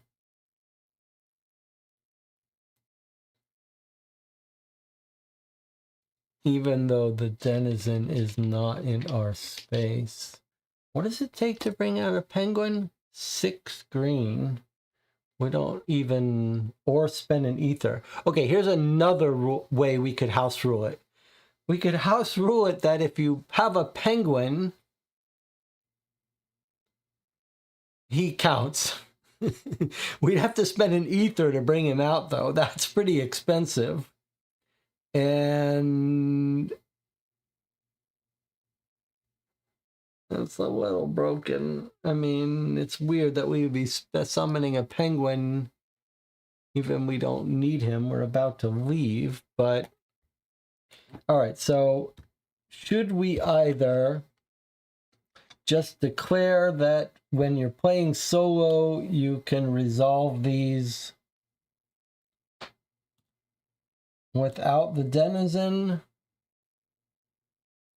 or a penguin? We are doing the mystery closest to the denizen. No, we're not. No, we're not. The mystery closest to him is right there.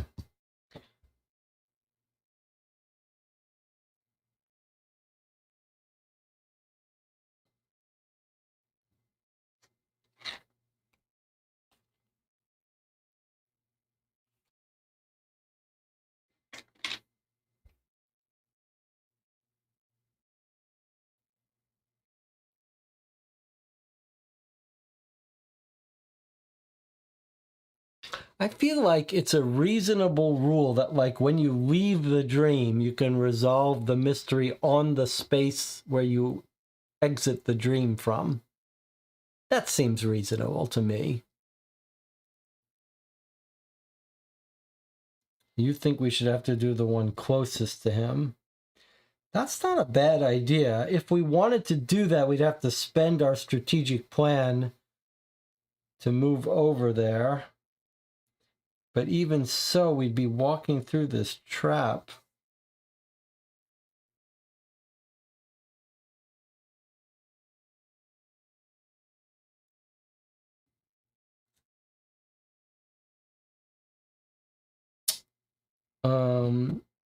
I don't love that. I think I like the rule better that we could spend an ether instead of having a denizen on the space.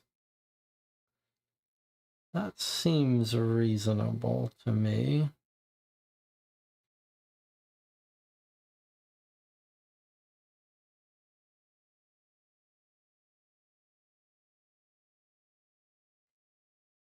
I am going to house rule it that the penguin is going to count, or an ether. So I'm going to spend an ether. I'm going to bring out a penguin. And we're going to treat the penguin as the denizen. Here's the penguin. A hug from the penguin is worth all your words. If you're in range 0 from a penguin. Okay, we brought the little penguin guy out. All right, now, if you're in range 0, you can cure a distress. We don't have any crystals to teleport the cat, unfortunately.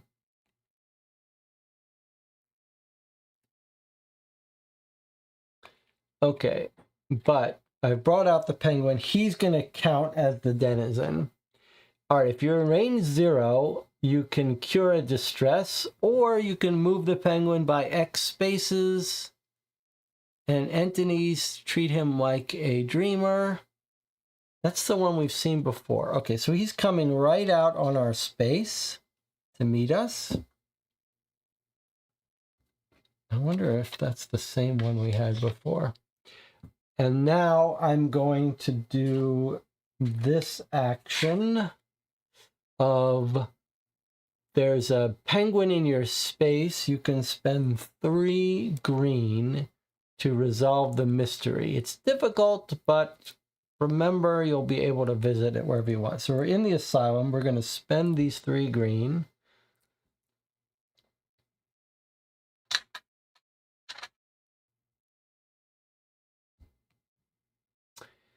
And we are going to read the asylum card, which is 749. And let's see if maybe this is bad.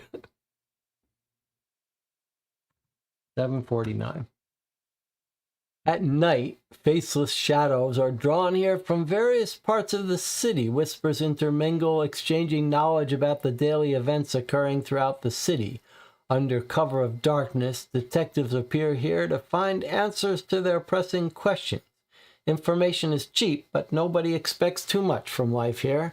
Settle all business from any one chosen tile. Then if there are no dreamers on that tile, you may replace it with the other corresponding tile that was not drawn.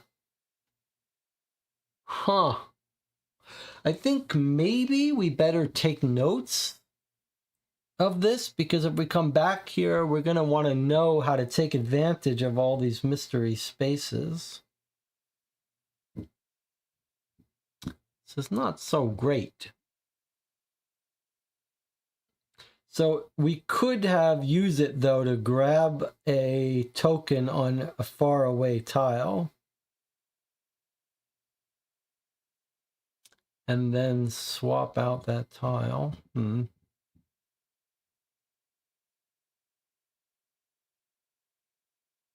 All right, well, we're done. And we're done. So we have successfully, that mystery did nothing for us. So I think that cheat we did had no impact whatsoever. Okay, but we have finished this dream. 397. Here we go.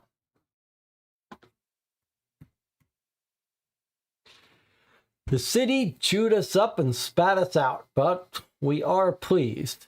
We will definitely be back again. There are so many attractions in the city. How do you find time for all this? There's always work, urgent business, problems to solve, and when you've done everything, a new day begins and everything starts again.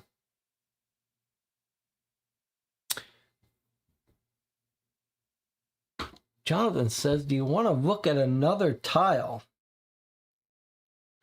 Oh, you're saying we could do another tile. I see what you're saying now. I see what you were saying now. Yeah, we could swap. You're saying let's do the tile swap. Let's do the ability that it gave us. So we can't swap this tile or this tile. It's one of these two. It's either A2 or B1. You got a preference? It's either A2 or B1.